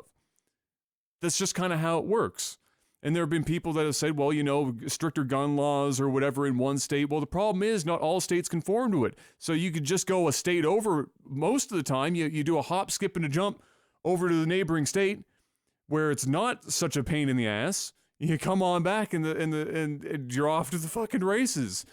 It's a super complex issue. I don't think that it's reasonable to take away every weapon. There's like 360 million weapons in the States. It's absolutely insane. It's probably more than that. That's the ones that they know about or have counted. So you can imagine all the shit that's off the record would be just astronomical.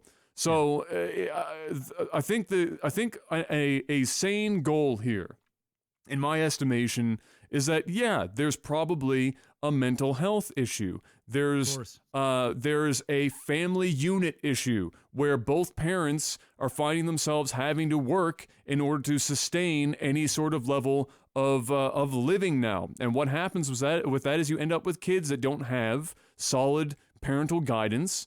And then when that doesn't happen, they fill that void with other shit. And a lot of the times it isn't all that great. And we're going to be going into our second generation or third generation of that family unit mechanic. And it gets worse as time goes on, because you're going to have broken kid having kids who now also has kids. And then it's going to be all sorts of Isn't it funny up. though? I find it funny. And once again, just because I sway more to the left than I do the right, once again, I'm not the type of person that's like, oh, since I think this way, I automatically hate the other side. Yeah. I'm not one of those people. But I do find it very, very funny that the vast majority of left-wing people that I've talked to about this, now not with everything, you know, abortion and things like those are different topics, talking about guns, is we kind of agree with the right side that when the right side says it's a mental health issue, we agree. We're like, yes, there is a mental health issue, but there's also a gun issue, right? It goes hand in hand, right? If the sick can get their hands on weapons very easily, that's a problem. It's funny how we can admit that we're agreeing. Yes, mental health is a problem. Absolutely. We need to work on that. But we also need to work on the guns. The right side is just saying, no, it's just mental health.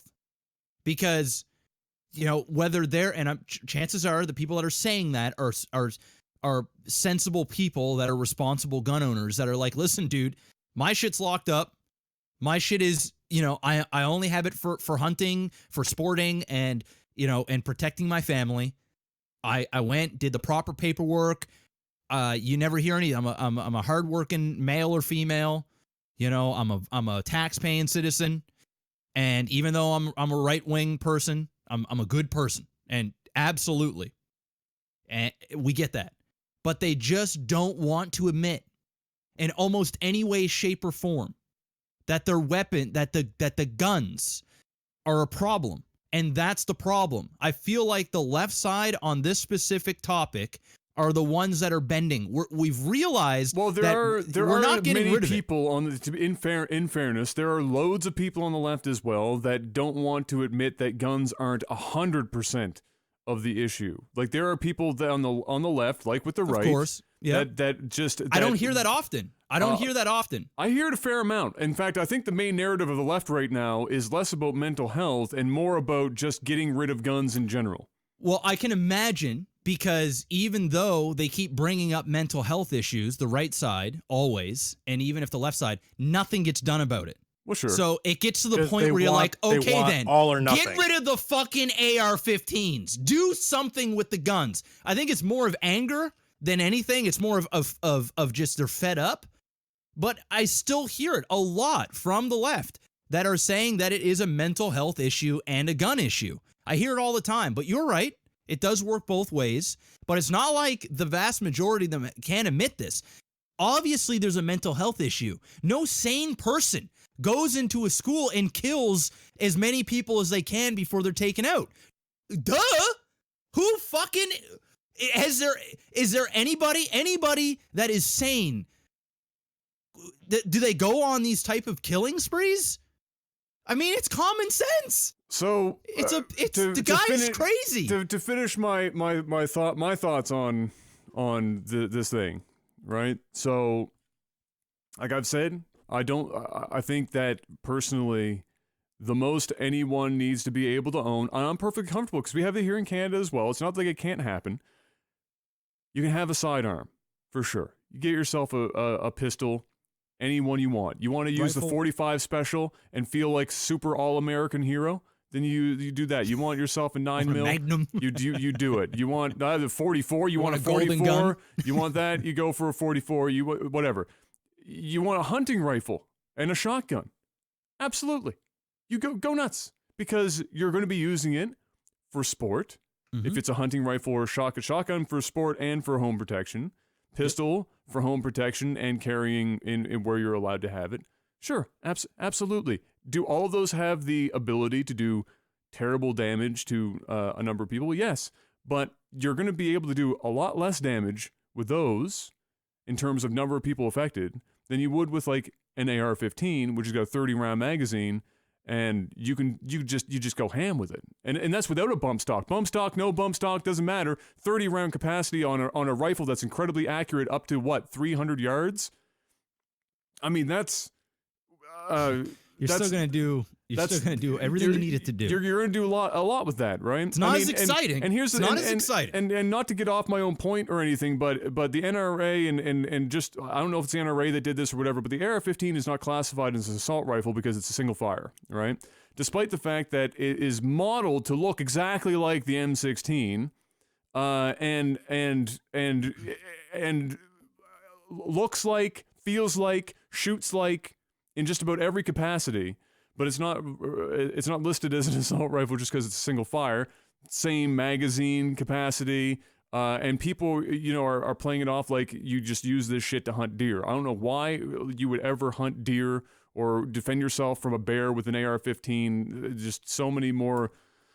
It's just silly. But regardless, you don't need high capacity magazines in your guns for the purposes that people steps you can take to address this. Yeah, that the people don't need. You don't need it for the applications that most are saying. Yeah, and that's fair. And that's fair.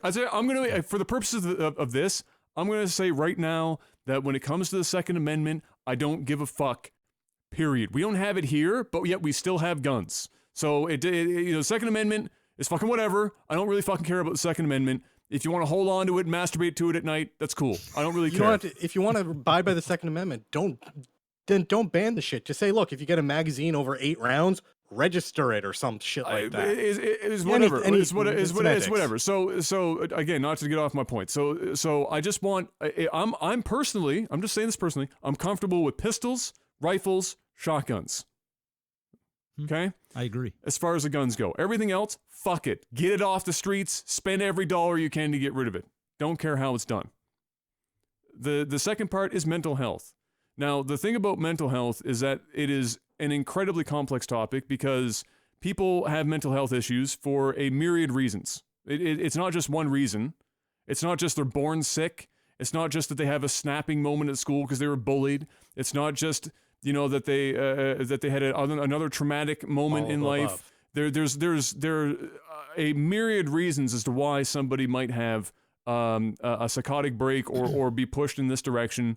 There's even genetic predisposition to these things. So you can't just say mental health and then go fuck out, just whatever. Now you have to talk about, well, what are the root causes of these mental health issues?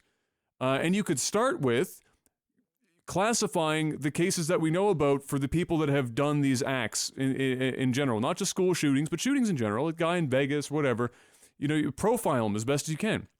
Connect the dots. What are the commonalities we find there, and then attach that to the mental health issue and start there and say, okay, we need to get to the root causes of some of these things. And in some cases, and the stuff moving forward, especially with these young shooters, the younger side of the spectrum, I would hazard a guess. And I think that it's a thing in general, and it's not just in America, it happens here in Canada too, and in other places, is that the family unit is broken right now, in general. Not period. There are obviously many family units that, regardless of circumstance, manage to make it all work. Keep it together, and keep everyone in line. But in general, because of the economic climate, and the necessity in general, again, for many people, many families to have both parents working, Not everyone has the ability to hand their children off to their mom and dad or somebody else that might be suitable in that process. You get kids that don't get attention from their own parents. And whether or not the people that take care of them and raise them more than their parents do are more suitable than their parents, because maybe the people that get them are technically more suited, but at the end of the day, the kids want to get that from their own parents.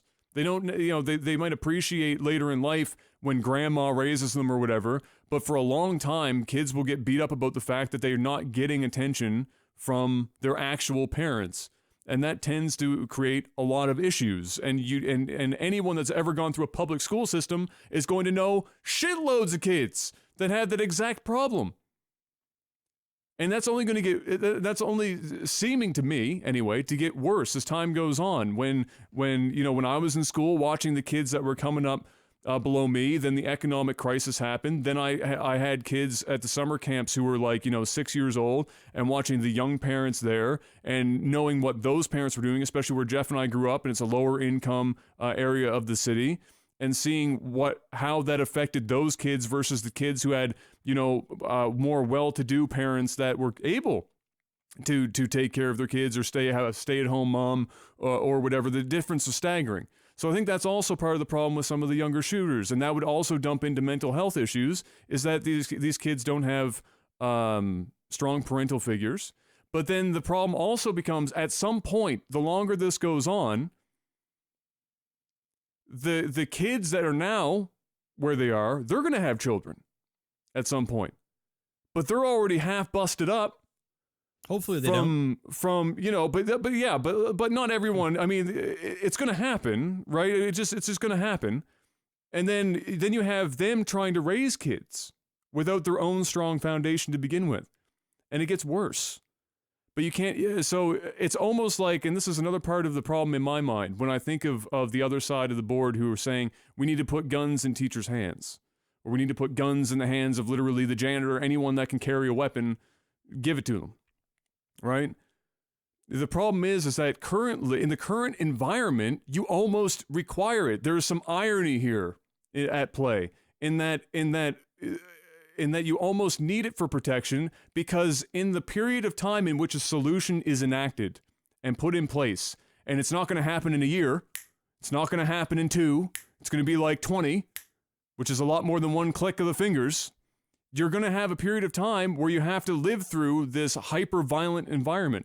And it ends up, ironically, necessitating in some cases, or it seems to necessitate more, weapons put in hands of people that can seemingly reduce the odds of these things happening or going further than they do.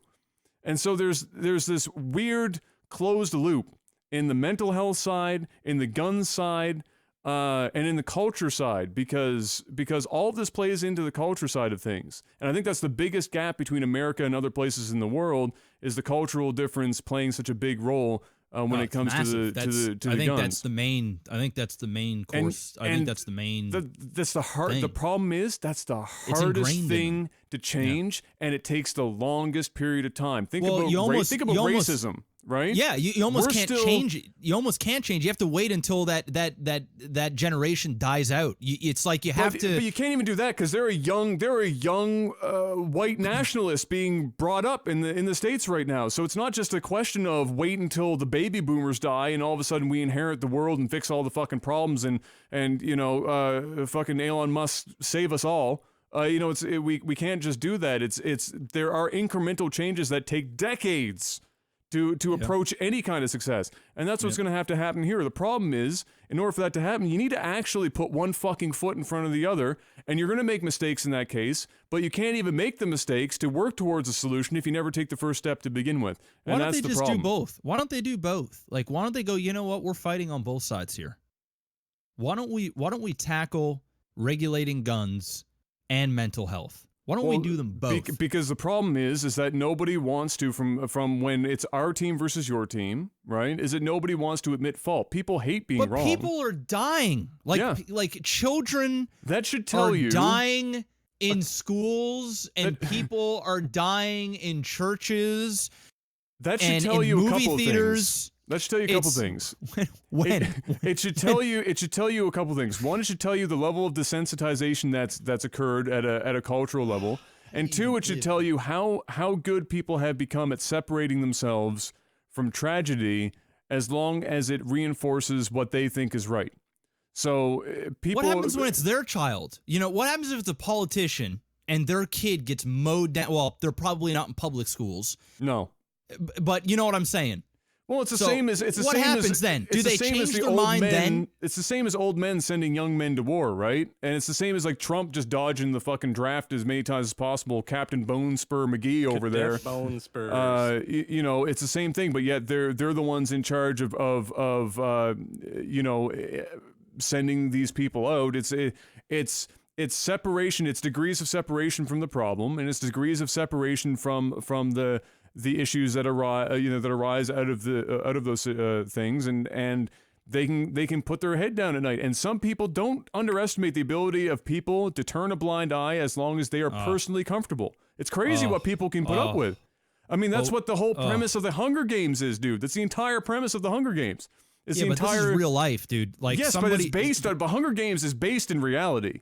It's based on the mentality that exists in cultural and media, and how people watch this shit and can take it, and there's derived some sense of entertainment and what the what humans are capable of doing as long as they're separated from the problem.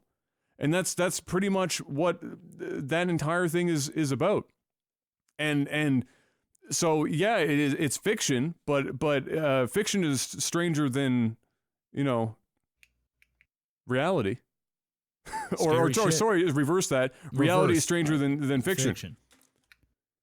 That's scary stuff, man. I Yeah. mean, you know, I knew things were fucked when the, you know, the first graders were mowed down.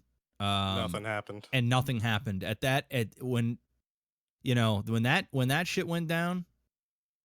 You know, if there was ever a time that it was things were going to change, it would have, in my eyes, would have happened then. So You the wanna know fact the that worst this thing happened about at a all high that school, shit? you know, it's just so sad, man. It's, People are so in denial that they're like actually saying these are like fake things too. Like for this one, there's conspiracy theories. yeah, stuff saying- those people yeah. are fucking, those They people are need to- flat earthers. it's like, seriously? They need to just, I'm not even gonna say it. Yeah. Those guys are just complete. And I want to fucking clarify twats. again. I don't. When I say get rid of the AR-15, I mean any high capacity. I don't care what it is. You don't need more than a 15-round magazine and like a handgun, and even that's excessive. But you I'd say certainly 8 don't rounds for need. handguns, friggin'. You certainly don't need 30-round 5.56 in a rifle. You just don't. Full stop. I can't imagine, like, you're not using it for protection. You're not walking around with a fucking like shoulder strap with your AR-15 on your back. You're walking around in Yes, but Adam. fucking blood diamond drenched Africa. Like, But Adam, you don't need a 350 horsepower car. All No, you right? don't. Do you know how much you don't need it? So why is it okay that somebody gets to get a really fast car that can do more damage and hurt yourself or others?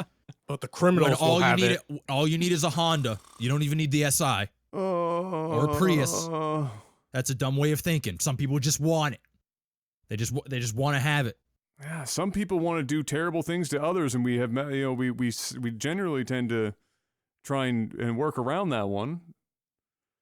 Lots of people want lots of stuff. I think that's part of the problem, actually, and take no offense to this as much as you can, but America, I think, next to perhaps the Emirates right now, the UAE, might have the most issue with I want, not I need, but I want and consumption of any kind.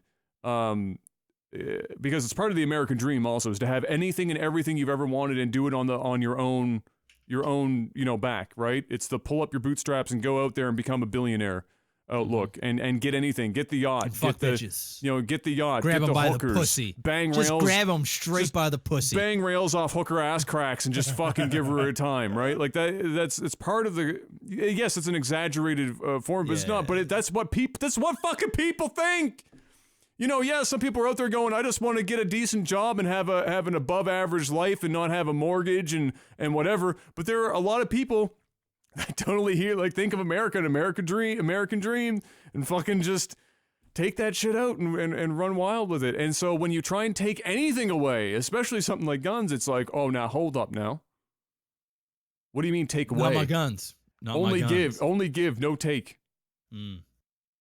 Only give, no take. But once again, I get it, right? And I know, and I'll leave it at this. I know that myself and Adam, because we're Canadian, Panic is American, so he has a different, obviously, he's just raised differently. Just culturally, it's just different. We got to respect that. I'm also brown. You're also brown. It's one of those things where, you know, for me, it's more of anger. Like, I'm just angry that it's happening, and I'm angry that nothing has been done. And it's hard, and I know, like, and trust me, guys, if there's American, I love me America. You know, some of my best friends. Don't do it, Jeff. Don't say it. You already fucked up. You said that some of my best friends are black line. You fucked it. Just, I suppose, but the truth of it is, I love visiting America. Some of my favorite places I've ever been. You have a differing opinion. It's okay, Jeff. I do. You have an American friend, right, Jeff? I have an American friend. At least one. The reality of it is, and I respect the cultural differences, but you got to understand, and I can't even imagine what it's like on an American Facebook. You know, like say I'm a 31-year-old American, right? Whether I'm left or right, or I'm just, you know, in the middle or whatever. When shit like this happens, I can't imagine what my personal feed would be like, assuming I had, you know, friends and, you know, family and everything. It's probably a gong show, right? It's probably like what we hear on the late night shows where they're, you know, you're at the Christmas dinner and uncle is fucking shooting his mouth about Trump. The other guy is saying, fuck you, this is the problem. And like families are like legitimately battling it out, and friends and all this other stuff. As a Canadian, on my Facebook, we are actually, and the vast majority of us are dumbfounded. We are sad. We are angry. And not even just pointing fingers at, oh, it's Trump's fault. Oh, it's this person. We just almost can't comprehend how this is such a problem. And it's mainly because it's not just Canadians. Well, the whole world. I mean, the whole world looks. No, I'm not even. No, it's a lot of Americans too. Yes, like, exactly. Of course. I sound disengaged, but like Adam was saying, I'm just fucking tired because I see this, and you guys see it too. We see this shit every day because you get our news more than you get your own news. It's like, it's just what shit got fucked up today is my morning when I read the news. It's just we're just in awe. We just can't. We couldn't imagine. I try and like visualize me living in that country and having kids and living like. I just don't know how I could do it. I wouldn't. And I it's wouldn't just personally completely different. Move to the States years ago. Now it's even worse, and there is no way I would send my kids to a public school in the States. Period. Just like you're playing roulette, for God's sake.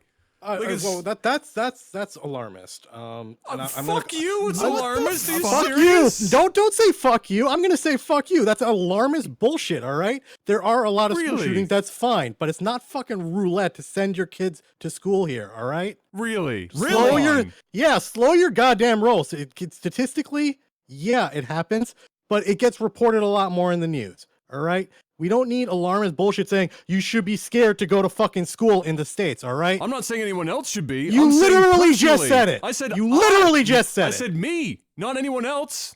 Yeah, but you say it's fucking roulette. Don't say shit like that. That's alarmist and messed up, dude. Well, I can say because it's my opinion. Well, there's been 2 mass shootings in schools, public schools. And we have hundreds and hundreds or thousands of schools in this country. So do we. So add up literally every other school in every other developed nation that's part of any conglomerate that you want of, and combine them all. We don't even think that way. We don't wake up in the morning and go, is my kid going to be killed at school today? It doesn't even exist. I get that, but it's not the same way here. We don't have that mentality here. We don't, like, not everyone thinks, oh, I'm going to get fucking shot when I go to school today. The kids are. I bet you No, they are they're- now. You would say that to the fucking kids at the high school that just got shot up. They're gonna think that every day. Yeah, of the they rest of are, their because life. that shit sucks. And their kids. Do you think They're that anyone, scarred that for the life. other kids in the country watching all this shit happen and hear their parents talk about it aren't thinking the same thing at their school? Yeah, because it just fucking happened. And And it hopefully happens they do once a something week. about it. Does not happen once a week. Yeah, it's happened a lot. But it's still fucking alarmist to say, oh yeah, it's fucking roulette to send your kids to school. What That happened is- in 2017? What was guns going off? I don't care about shooting or whatever. If a gun went off in my school, I'd be shitting myself. I don't care if somebody died or not.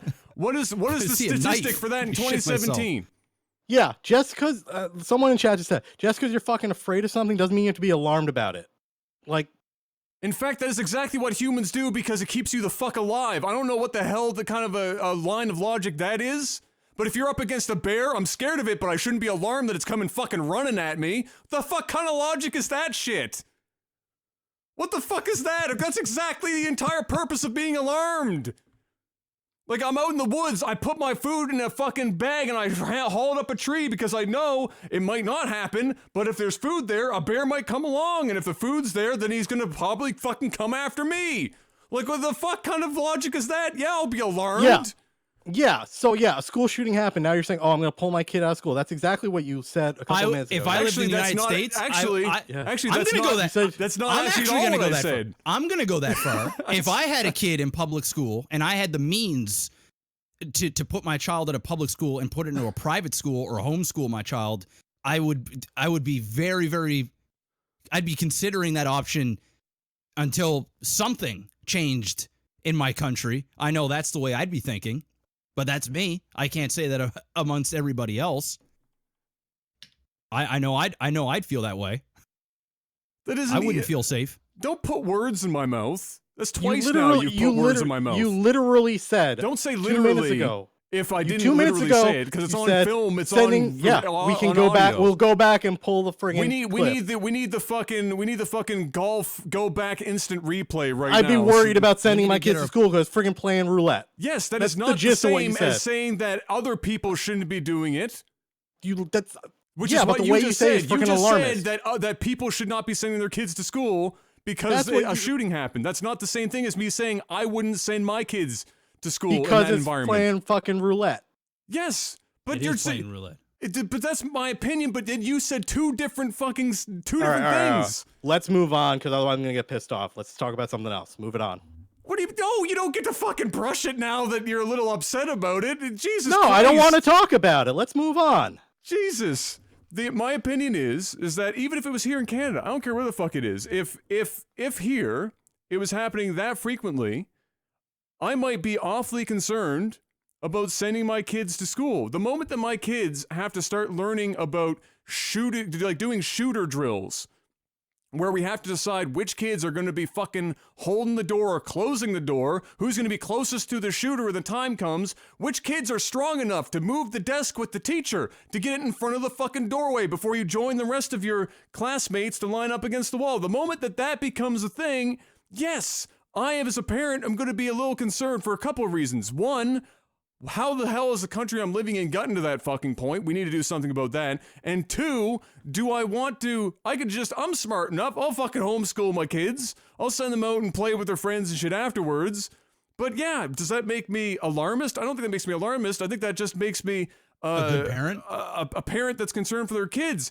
Is it extreme? Perhaps to some people. But for me personally, if it was happening at the rate that it's happening in the States, and again, I urge you, add up every statistic you can fucking get your hand on. I don't care which stats you pull them from. Pull them from goddamn Kazakhstan. I don't really fucking care because you can add them all up and the States are still going to be at the top across the board. And we're talking about a country that in no way, shape, or form should have that issue. You can't even fund the teachers right now You can't. They're spending their own money to bring paper and pencils and fucking erasers in. But now the thought is maybe we should put guns in their hands. We can spend money to put guns in teachers' hands, but we can't spend the money to actually fucking give the classroom the supplies that it needs, or give enough teachers the fucking space so that we can have more than or less, I should say, than 40 kids per teacher, so that they can spend time individually and maybe reduce the odds of some of these fucking mental instability things happening. But yes, I'd be fucking concerned about it. I'm concerned about it now. I went to school in a fucking low-income place. Some pregnant bitch, I shouldn't say bitch, that's a fucking my 15-year-old self coming out apparently, but some pregnant lady got stabbed on the street over. Jeff would remember this shit. She got stabbed and killed a street over. Stabbed in the stomach, stabbed in the neck. Get rid of. That shit fucking freaked me out as a kid. Did I want to go to school? Not a chance in hell. If that shit happened with an AR-15, I would so quick. I'd either be the dumbest person on the planet for not going to school, because I'd be gone for at least a year trying to fucking process that shit. Some of these kids watch their friends get killed. Fuck me! I'm a grown-ass man. If I saw Jeff get fucking shot in the head and killed, I'd be holed up in my fucking room for at least 2 years. This is an alarmist. That is alarmist. That's a sane response. If you're telling me, Panic, if you watched one of your best friends get fucking shot and killed in front of you, that wouldn't fucking make you terrified to do shit for an extended period of time? If you tell me no, I either think you're off in the head. You're applying psychology of something traumatic that happens close by and in immediate proximity to a country as a whole. Yes. Because it's not just localized. Alarmist. But it's not just localized. It's not like it does it. It's like, oh, well, shit, Delaware, it happens a little less there. Fuck it. Let's pack our bags and go to Delaware. You know, like, sir, why don't you go and pack your bags and go somewhere isolated and just go live in the woods? Well, that's what some guys are doing. What's his face? Go packed up and move to Saskatchewan. Brock Lesnar. I think he's got the right fucking idea. We got people complaining about gender pronouns and other people blowing the fuck at other people with guns. I think maybe he might have the right idea. Go become a farmer and just fucking live out in the middle of nowhere and go back to 100 whatever. And yeah, I'll own a shotgun, because out there bears are a problem. Not in Florida. Florida, we got a lot of bears to shoot. But Saskatchewan and shit, we might have a couple problems. But it's not, I do not think it's alarmist. But even then, again, I'm not speaking for anyone else. I'm speaking for myself. And personally, with the rate in the last few years that this has been happening, would I be a concerned parent? Fuck me, yes. Absolutely. And would I be considering pulling my kids out? Or trying to move somewhere where it was happening less frequently, or some shit. Yeah, I'd be anything that I can do to put myself and my kid at ease. If my kid came home, there was that story, I don't care if it's real or not, because the odds are it probably is, where a kid comes home and says to their mom, I need new shoes because I've got these dope light up kicks, but I'm afraid that they're going to make me more visible if a shooter shows up at school. If my fucking that's a different scenario entirely. Under 10, yeah, but if your kid comes to you and says, yeah, that's a different scenario. If your kid comes to you and says, I have concerns, yes, you as a parent 100% should be addressing that. Yes. But there's a difference, all right? If your kid comes and tells you that he has concerns, yeah, address that shit. How many kids do you honestly think in America right now, unless they're like 5 years old, and even then, how many kids do you think, even though it's right now, I know you want to say it's right now, I got news for your Panic. If I wanted to be Miss Cleo, I could literally pull a random fucking date off a calendar right now, and I could be within 3 fucking days of one of these events happening. I could just do it. I don't want to, because then if it happened, I feel like I was like somehow fucking part of that shit. But I could literally do that, because you know why? Again, look at how frequently it's happening. It's crazy, dude. So kids are talking about it, and people make it look like kids are stupid. Kids are smarter than adults 90% of the time, because they look at the situation for what it is and they don't get their own fucking shit caught up in it. Do they have a more narrow view of the world? Yeah, but that actually allows them to focus on shit more clearly than adults do. And people think that kids are just idiots. But in reality, they're not. And so if you think that kids aren't talking to each other at school and not talking to their parents about it at home, or then you don't remember what your childhood was like or some shit, I don't fucking know. But they're talking about it. And the odds of them not being scared of that shit, basically zero. Basically zero. So sometimes you have to think for your kids. So it's not just, oh, my kid came home and asked me to get a new pair of shoes because they're afraid of getting shot for having light up fucking kicks, which by the way are dope as fuck. And every kid always wanted light up fucking kicks. And I still kind of want light up kicks, but they don't come in my size. Absolute fire. If my kid came home, then yes, that not only does that expedite the fact that I want to fucking change that, it blows my mind that my kid that's like less than 10 years old is even remotely concerned about living in a country like America and being scared that somebody's going to come shoot up the fucking school. And that's part of the problem. And that's possibly the worst part of it, because now you have an entire generation. There was one generation scared of getting bombed by a fucking like axis of evil fucking George Bush shit. From way back when it was an actual fucking axis of evil and the shit was going to come raining down and hide under your desk so that the nuclear bomb doesn't kill you, which of course is obviously going to fucking kill them, regardless if they're under a friggin' desk or not. We're going from that, an external threat, to now we need to have rules in place for when somebody loses a fucking bolt and comes in with a 30-round mag AR-15 and shoots up 50 fucking people and 17 of your friends, couple of teachers and shit. Yeah, they're all dead. So we're going to run some drills for that. And then when you grow up and you start voting on shit, and you're bringing people into government, you're not going to be voting necessarily on whether or not we're going to try and solve this problem. You're going to be voting about the fact that, oh, it's, we have terrorists coming in from outside the country, fucking our country up. It's not us. It's not us. It's everything else. We're voting on whether or not we got immigration that we need to worry about or some other shit. It's fucked up. So I don't think it's alarmist personally. It could be alarmist, but by somebody else's standards, I think it's alarmist to put guns in teachers' hands. But that's their opinion, and they're free to fucking have it.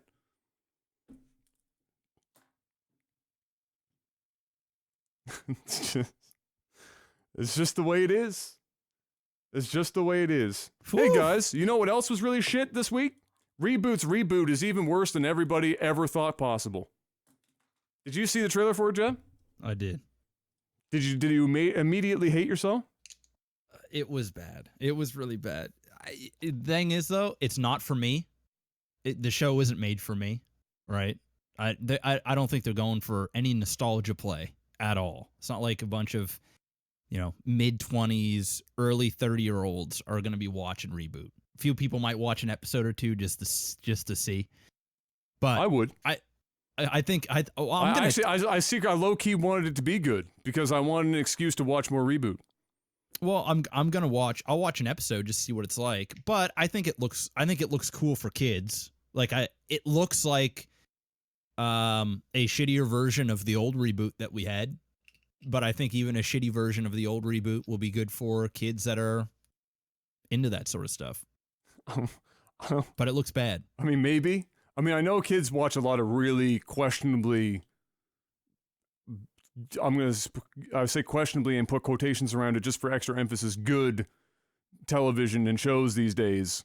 But I watched that and I'm thinking to myself, if I was trying to put myself in young Adam's shoes. And if I watched that, would that have looked... Where the fuck was Bob? Like, well, I mean, Bob, where was Bob? Where was the entire concept of Reboot? Because they kind of just scrapped it and just took the name and said, it's close enough. And just, Megabyte. like, slapped on. And Megabyte, who sounds like a pussy bitch now. Megabyte back in the day had that smooth, crazy voice. And now he just sounds like the most generic, like, just awful. Speaking of generic, did you see when they did the evil guy reveal? And he's literally a dude in a hoodie with the hood up in a warehouse.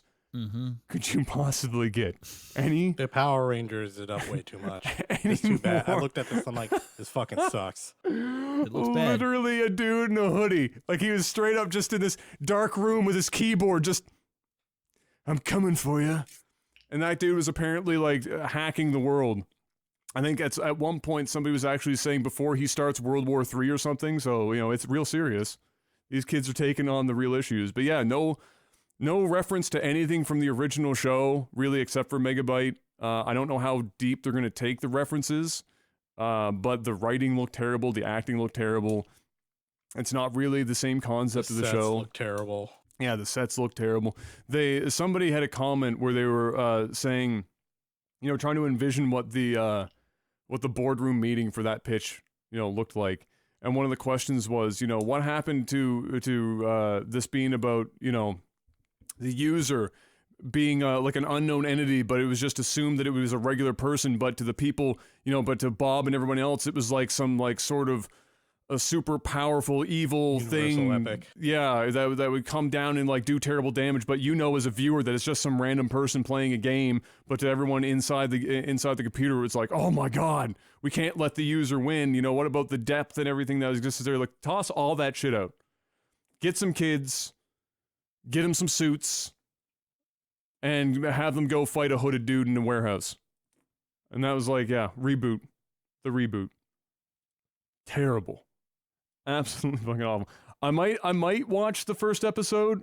I'll be interested if I can get through the entire thing. Wait, I thought it was the movie.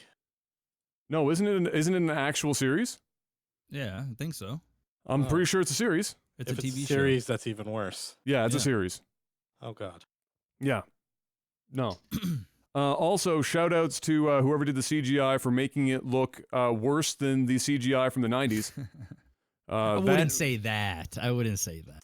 I would say, comparatively speaking, I'm not expecting it to be like, you know, Transformers or something because the budget is blown out. But if you're like, Reboot was the first ever, you know, rendered 3D television show, right? Shout outs to the Canadian bros making that show happen, by the way. I feel like you might be romanticizing or rose-tinted glasses, the original animation. Dude, for the 90s, it looked fucking incredible. And Oh, it- no, and no, it still I am not looks- denying it- that, but I think like, the one that I saw in the trailer was actually not bad for, like, a modern thing trying to recreate, like, the 90s. I guess, But at the maybe. same time, I was less like, I It saw that comment and definitely- I'm like, damn. I've seen other kid shows with a lot better CGI than that.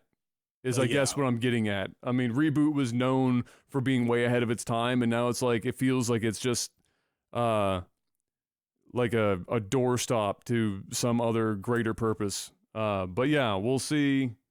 I guess we'll see what the first episode's like. Brendan Fraser, I still want him to make a comeback, and he finally came back into the news here, and not for the best of reasons. He gave GQ an exclusive interview about why he's been away for the business for so long, and you know what's been going on in his life. And now people know some of what's gone on. He's had botched surgeries. He had a nasty divorce, several other things. But apparently, he was also kind of similar to Terry Crews, had a sexual harassment incident in 2003.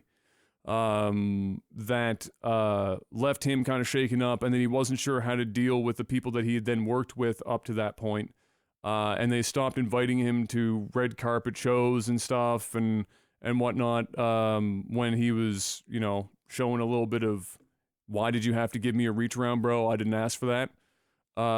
And yeah, so he came out and did this whole thing. I haven't had time to read the whole interview yet. I kind of want to, and I hope that even though this is kind of an unfortunate thing to hear about him and how, you know, he gets back in the light is through this. I want him back, man. Brendan Fraser, he's not the world's greatest actor, but he was such a happy motherfucker, and I liked watching him do stuff because he was so happy and he seemed like such a good dude. And I'd love to see him back doing something. Now he is in a TV show of some kind right now. I can't remember what the name of it is. But I hope that we get him back. And I'm still kind of salty that he wasn't in The Mummy. The reboot. I don't think we're gonna see him back in Hollywood, man. I want it the so Brendan bad. Fraser days are done. I want to see it so bad. Danny Boyle. That guy's been involved in a couple of decent movies, boys. He's apparently now on the short list for the Bond 25. The next Bond movie coming up. What, for a villain? No, for the director. Danny Boyle's a director, bro. I'm Slumdog thinking of Millionaire, I'm totally thinking of somebody else. What else? Oh, Trying to think of 28 something. Days Later. 28 Days Later. A couple of things. Yeah, he's had his name attached to a couple of Okay. of decent films. And so yeah, he apparently has now made the short list, and we've talked about the short list before of other guys that are on there as well. They just keep adding to the list. Maybe eventually the list will get shorter, and we'll find out who's actually going to do it. I mean, Bond 25 is a pretty big deal. You know, that's a pretty big milestone. So hopefully whoever gets their hands on it does it justice. And I still haven't, my immediate follow-up to that was when I saw that, my immediate follow-up was, I wonder if there's been any more talks about who the next Bond is going to be. And I haven't seen too much more about that. I don't know if you guys have heard any more about the next possible Bond, but I haven't heard of any more talks about that. Because I imagine this is Daniel's last. I don't know. Money talks. We'll see. Black Panther. That movie is good, and it's doing extraordinarily well. Have you watched it yet? I know I haven't seen it yet, but I'm going to safely say it's good because it's either 90% of the world is lying to me, or it's actually good. And it's also smashing a lot of records, if I'm not mistaken. I don't know who said. I don't know anybody that said it's bad. I'm actually going to ruin this movie for Adam right now. Okay. Whenever you hear the word Wakanda, you are now going to think Uganda. Are we gonna get Wakanda Knuckles? Is that gonna happen? That already happened as a meme. So. Did it real? Oh, did it seriously? Oh god. Yeah. So you're gonna go watch that movie now, and I've just ruined it for you. That movie's made so much money. It's ridiculous. Yeah, it's made huge money. It had a massive opening weekend. Yeah, it broke shit tons of records. Where's it sitting now? They're almost at $500 million right now. Oh wow! Already they were at like 200 million when I checked. Yeah, they're at 491 million. Nice. And that was from. It was a good movie. I liked it. Oh, I really liked it.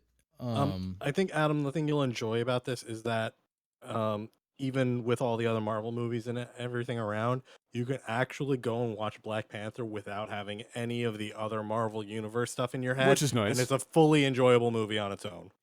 There was some article that said something about this movie solving the Iron Man problem. I don't know what even that would reference in any way. The Iron Man problem is that they usually have to have Robert Downey Jr. or Iron Man make a cameo in like every movie. Ah. Is this the one that he hasn't been in? Like, no, this movie, like saying this is one of the only Marvel movies that completely stands on its own merits. I don't recall seeing any like crazy Easter egg cameos from characters or anything really over the top. The entire cast is relatively new in the universe, and it all stands on its own, and it does it beautifully. Thank God. They don't need to have like random other heroes jumping in, and like it just establishes itself and holds itself really well. The cast is absolutely ridiculous. I mean, the amount of talent in one film is actually just messed up. Just everything holds its own. It's so messed up. Like it's just no weak links at all anywhere. No, I don't think I saw one weak line in the movie. It's a solid. I think the thing the cinematography, the setup, that's gotten me is the costume design. It looks dope. Everything looks, dude. Prop design is dope. 10 out of 10. Music's dope.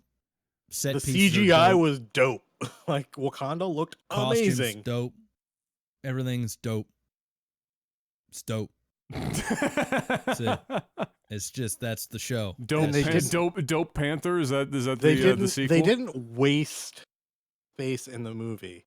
Like they didn't have any scene where I felt it was out of place. Everything had purpose. Everything was put in the right place. The pacing was good. Characters weren't overused or underused. You know, everything was kind of established cleanly, and the entire thing just flowed really well from like beginning to end. You know, everything, it just works out really well. Like I know it's rare for movies to have like everything kind of hit on like the right notes all across. So does this dump right into like the next like Avengers? Like what? How does this play out? Doesn't matter. This will continue. This is after Civil War. Okay. And getting ready to go. It's kind of its own merit, but we're gonna see in the next Avengers. Right. We're gonna see some of the because I don't want to talk about it. Yeah, of course. Yeah. Spoiler. But there are times in the movie where a certain character references another white character, and we're gonna we know who that character is. Okay. And we see that character in the trailers of the next Avengers movie. Oh, okay. So there's some in Wakanda fighting with So the Wakandans. without spoiling anything effectively, if you go and watch Avengers, you haven't seen Black Panther, and Jeff, you can correct me if I'm wrong, I don't feel like you're gonna feel like you missed anything. But if you go and watch Avengers having watched Black Panther, you'll get more out of it. Like you can step out Black Panther and be fine. You'll just have a slightly lesser experience without even realizing it. Like it's effectively you just get more information. Yeah, it's basically a standalone film. Yeah. But I think in the next movie, it's going to tie in. There's going to be some references, and it's going to tie into sort of. Yeah, you'd be like, maybe why not didn't what they we mention saw more? in the movie, but we know that there was a connection there, and that's all I'll say because. I don't Yeah, wanna well, yeah, spoil of course. anything. Yeah, we get into spoiler territory. Yeah. Yeah, no, for sure. I definitely do want to. I definitely do want to check it out. I'm super happy it's doing so well. Like there was one, like I had like some fear for them that if this came out and didn't do all that well, you know, if there would be like this massive setback. No, we all knew at this point, like for like the last month, that this I was knew going even to before be it came out. this was going to be a massive movie because of the talent. The director Ryan Coogler. I mean, it was just and the whole black movement around it, right? The whole African thing, you know, majority African American. the majority, cast. it's the entire cast is black except for There's I think what, there's like two white or three characters? characters that are not black. There's And only two. yeah, I know there's two for sure. Yeah. I don't even know if there was a third. Yeah. I know there's two. I think there was three. I think No, there there's a was couple three. like side character, like there's a couple of white characters who are just in and Yes, out. but they're not. They weren't talking named. characters. Two. Yeah. Two white characters. And both phenomenal actors. And by you the didn't way. even notice. You didn't Yeah. even notice until after you walked out of the movie. Yeah, it was just it was a big win for the African American community just in general, just because the representation of Africans without chains and looking like It was a positive Third and world, empowered thing. garbage, so to speak. The way that they make in most movies Africa look like. It makes it look like a slum. And this was the complete opposite. This was like they weren't like toting their own thing either. They weren't like, oh yeah, we're black and we've got swag and we're fucking cool because we're black. It was like a beautiful looking cultural. Did they make thing. any? Did they make any like statement-y things? You know what? There is. They talk about it. There is like one or two lines where they kind of talked about white people, but it was never anything where they were taking shots. This wasn't a message movie. No, hell no. It was tastefully It had done. one. It had a message, but it wasn't a message movie. It was just really well done, and I left the movies like feeling proud that I'm black. Is crazy. Like it's one of It was those a movies. positive and empowered thing. Yeah, it was. I Like think that's fair. No, Given I saw the people. I climate. saw a bunch of. I live in a relatively diverse area. I saw a lot of black people as they're coming out. They're doing like the Wakanda handshake, and they're all into it. So I was yeah. Like they had a big cardboard cutouts of the shit outside the IMAX, and like a bunch of black guys, and we're all like doing their thing in it, taking pictures.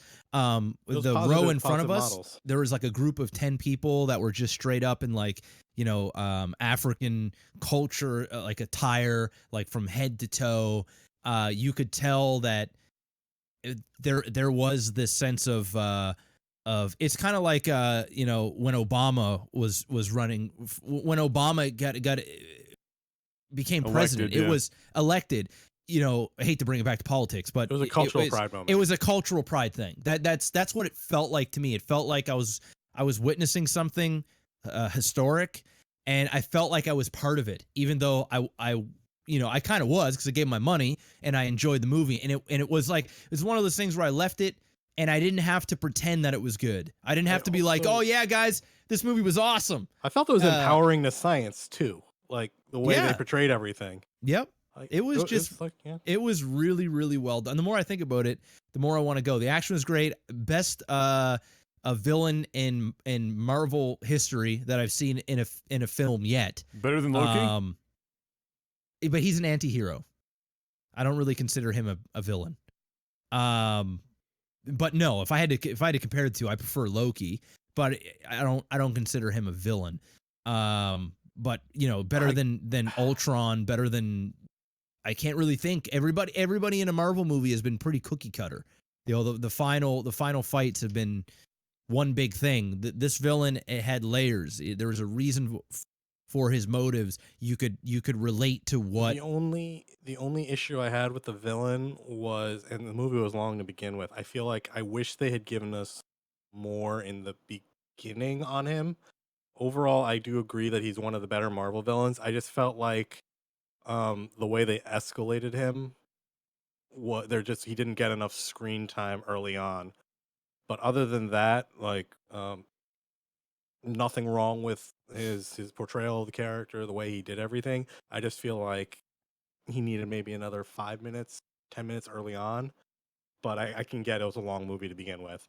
Yeah, it was a long movie. I didn't feel that. I thought I yeah, kind no, I of knew didn't- I his didn't- motives. If I I got didn't- another yeah. scene with him, doing whatever, I have no idea.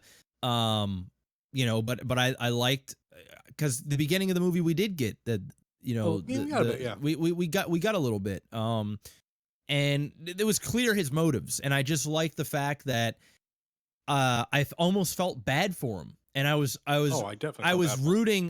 rooting for him in some parts, and I was hoping that there would be a resolve and all this other stuff, and that speaks a lot to a villain where you can relate to where he's coming from. And Well, that's what the best usually villains are, is when you can relate to them, yeah. Usually villains are villains just because they're baddies or whatever, right? They want to just take over the world. This was a very isolated things, his motives, the things that happened to him. You totally got it. You weren't angry why he was doing this. And I felt like I connected to the character just as much as I did Black Panther, or just as much as I did any of the characters. I had the same sort of relationship, or a different type of relationship, but the same intense feelings towards the villain. It wasn't just like, oh, I fucking hate this guy. It was like, fuck, come on, Michael B. Like, man, I felt for him, and that's awesome. I can't say I felt that way about any Marvel villain ever. In fact, I don't think I can name 3 Marvel villains in all of the Marvel movies. I don't think I can name 3. There's Ultron. There was only one other villain that could be considered on par with Michael B. Jordan's character, which would be freaking Winter Soldier. That's the only other one. All the other ones have been somewhat one-dimensional. But talk about disconnect. I mean, with Yeah. Winter Soldier, it was just like we got a little backstory on who he was, and then he just woke up, wanting to kill people, and that was the show. They've been building him up over multiple movies. Of course, so, well, because he's yeah. going to be the next Captain America, right? Yeah. He's going to fucking take over. But that's what we think, or that's what I think. Well, that's what happens in the comics. That's what happens in the comics, is why I think. And Chris Evans doesn't want to. Well, he's already said he doesn't want to. Yeah. So, once again, could be sort of an anti-hero, like, good, gone bad. But I agree. I think that's probably the closest thing. And you know what? I even feel like with the Winter Soldier, Bucky, I even feel like it was more of the movie that was great and not necessarily the villain. I think Winter Soldier is the best Marvel movie ever made. But I don't think it was the best villain. I'm still going with Michael B. as the best villain so far. Just brilliantly written, just awesome stuff. I loved it. It was good. I'm biased because I'm black, but everybody says it's good. So it's okay. Yeah, it's okay. You're in the clear. You're in the clear. All right. 2 things. One, I flat out didn't post anything for tech support today, so Okay. we don't actually have any questions. Two, I don't think it matters anyway because we're almost 2.5 hours into this podcast. So we'll bank up, save your questions for next week, ladies and gentlemen. And we'll leave it at that, I think, because yeah, we're gonna be a little long in the tooth if we keep this train going. So, unless there's another movie or TV thing happening right now. Anything I cropped posted up? one other thing actually. Oh, sure. Sorry. Yeah. You had Joss Whedon. Yeah, Joss. Oh, Whedon yeah, he got actually, fired, right? No, he backed out. He was actually set to direct and write Batgirl. Right, yeah. And he pretty much came out and said, I'm stepping down. Now, he was very conciliatory. He said pretty much I failed. Like it wasn't Warner or anything. And he said, I tried for months, but I cannot come up with a compelling story. So that's backed out, but others are saying that it might be due to his recent media Personal troubles. issues? Yeah, And I can guarantee It's I some can't combination. guarantee anything. But I what's going around now is that people are saying he got fired, Yeah. and publicly he came out and basically they were like, So "You what need to happened? I need resign." some. Okay, so he cheated. Okay, so once again, Me Too movement. Shocker. He cheated on his wife. Okay. With multiple actresses that were in leads of his films. Okay. And TV series. And so this isn't like, oh, she came out and is outing him. He got nailed for this. He wrote a letter She did. to his wife or ex-wife and admitted to all of the stuff. So he came out and said, "This is what I did." And then she went public about it. She said, this is it.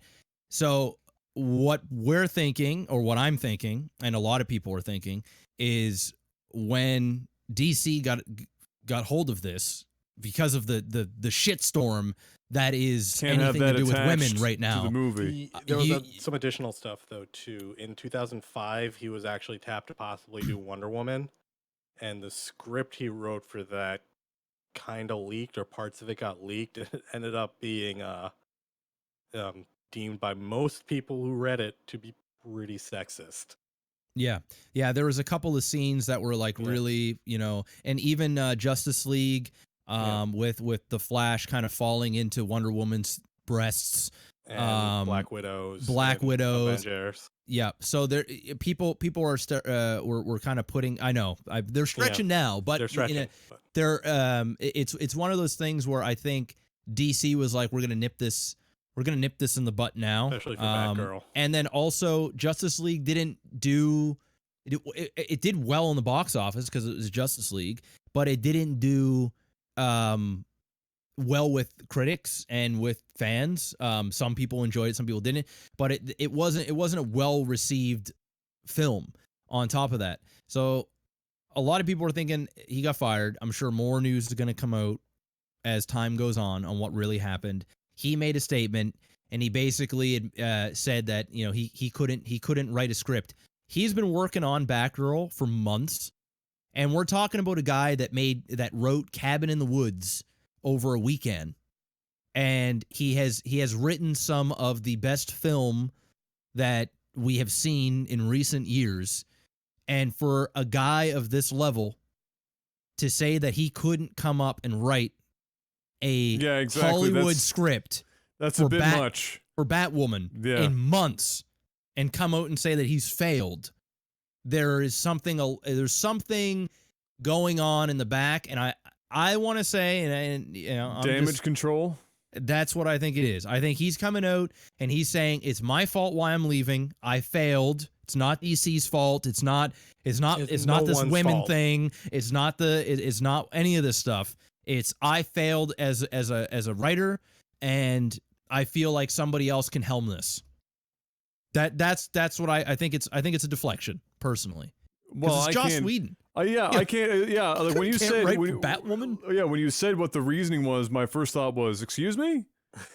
It's like a little weird. Joss Whedon not being able to write something, for especially something like Batgirl. I mean, for come on. I mean, how hard? I mean, obviously I couldn't do it, but you know what I mean. In the grand scheme of things, That's Yeah. that's like playing t-ball for a writer of his caliber. So for him to come out and be like, yeah, I don't know. guys, It might be pretty hard to write Batgirl in the current DC universe. Well, just don't have her like banging every dude she sees or falling in love with like every second guy or Well, having the Flash could fall into also her be- tits. It could also be that DC wants a woman Yeah, that to could help. to write and True. direct this film That's true. because we saw what happened with Wonder Woman, directed by a woman. We saw what happened with Black Panther, directed by a black guy. This is sort of the thing now. This is if you're gonna write a story about a woman, it ought to be a woman. You should be a woman. And if you're gonna write a black an African type thing, you ought to get an African American doing this. Maybe that's what they're going for here. Maybe they're trying to tap into the whole Marvel thing. That's what DC's been trying to do forever and a day. Although Wonder Woman's DC, but you know what I'm saying. I think they're just trying to continue the success from Wonder Woman. Maybe, but it also could be the fact that they just want to stay clear the hell away from this now before it turns into a shitstorm, and then the film gets boycotted because people are already on edge about DC films.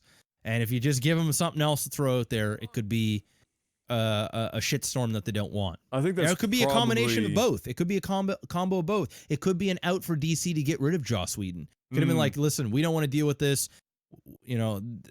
We've got other plans, or maybe they just don't want to do this Batgirl. Maybe they just axed it. They're like, this isn't the time. Who knows? I'm sure we will find out. Probably by next week. I would hazard. I mean, if you were a betting man, you would probably tend to lean towards the fact that they're trying to separate themselves from that kind of publicity because of the current climate. It's absolutely insane, and they're looking for reasons to come after corporations and films and TV, anything they can get their hands on. So to have something so easily handed to them as Joss Whedon writing a letter and to his wife about all of his infidelity, and not just infidelity, but more specifically, he's doing it with his leading ladies in his TV and movies. That's the real crux of it, because that's the whole Me Too movement, is this whole women feeling like they have to blow some dudes to get ahead in the game. And so the moment that comes up, now you've got some seriously bad stuff attached to that movie. As we were doing the podcast, last thing, the Ford, the car manufacturer, the North American president, just got fired for inappropriate behavior. No way. So there's that now too. No way. That just came out. Is there details to it, or is it just? Yeah, company spokesman said in review was launched past weeks about inappropriate behavior following accusations of sexual misconduct. Anyway, I'm just kind of reading this this thing that they got going on here right now. But I mean, everyone's gonna get tagged for it at this point. It's pretty much unless you've really and truly been looked down at the ground, look nobody in the eye, and walk through your career, the odds of you not getting tagged up for something if you're in a high profile position is not great. No, it's really not great. You better hope you're gay and you're running the show. Dude, I don't think that matters. I don't even think that matters. I don't even think that matters, because guys. The gay guy looked at me wrong. Guys are feeling up other dudes. I mean, we got Terry Crews and Brendan Fraser, so I don't think that's gonna save your ass either. I think you just needed to be, just head down and walk and don't look at anyone and hope that they don't recognize you. Just hilariously enough, on the same link that I'm reading about the Ford thing, the immediate follow-up story is how Kylie Jenner almost wiped out over $1 billion in Snapchat value with one tweet. What? Oh, Kylie Jenner tweeted, so does anyone else not open Snapchat anymore, or is it just me? Oh. And that, this is so sad. And that tweet, apparently, when it went out, knocked out $1.3 billion from Snapchat. Get fucked. I don't open up Snapchat anymore, to be honest. I can't even believe. Well, Instagram is Snapchat now, so but I can't even believe that that woman has that much I was surprised too. sway. That's depressing. Sour if you got shares in Snapchat. Get fucked. Oh my god. Well, at this point, if you haven't you gotten didn't hate out of DeGeneres Snapchat, before, if you you do now. well, if you haven't gotten out of Snapchat by now, you've waited, you held onto those bags a little longer than you probably should have. And then you're just asking for it, and now You got caught slipping. here it comes, your apocalypse has cometh in the form of one of the Jenners. Yeah. That's crazy, dude. Oh my lord. Well, and then there's also in the social media world 6%. Oh my god. One tweet. That's rough. The what's the is it like an Instagram without the I forgot about this word earlier as well. Was it Vero or Vero or Vino or Vero just came out. Vero, That that's bullshit. it. Yeah, so it's without the algorithms or whatever, or some shit. Did you see this, Jeff? No.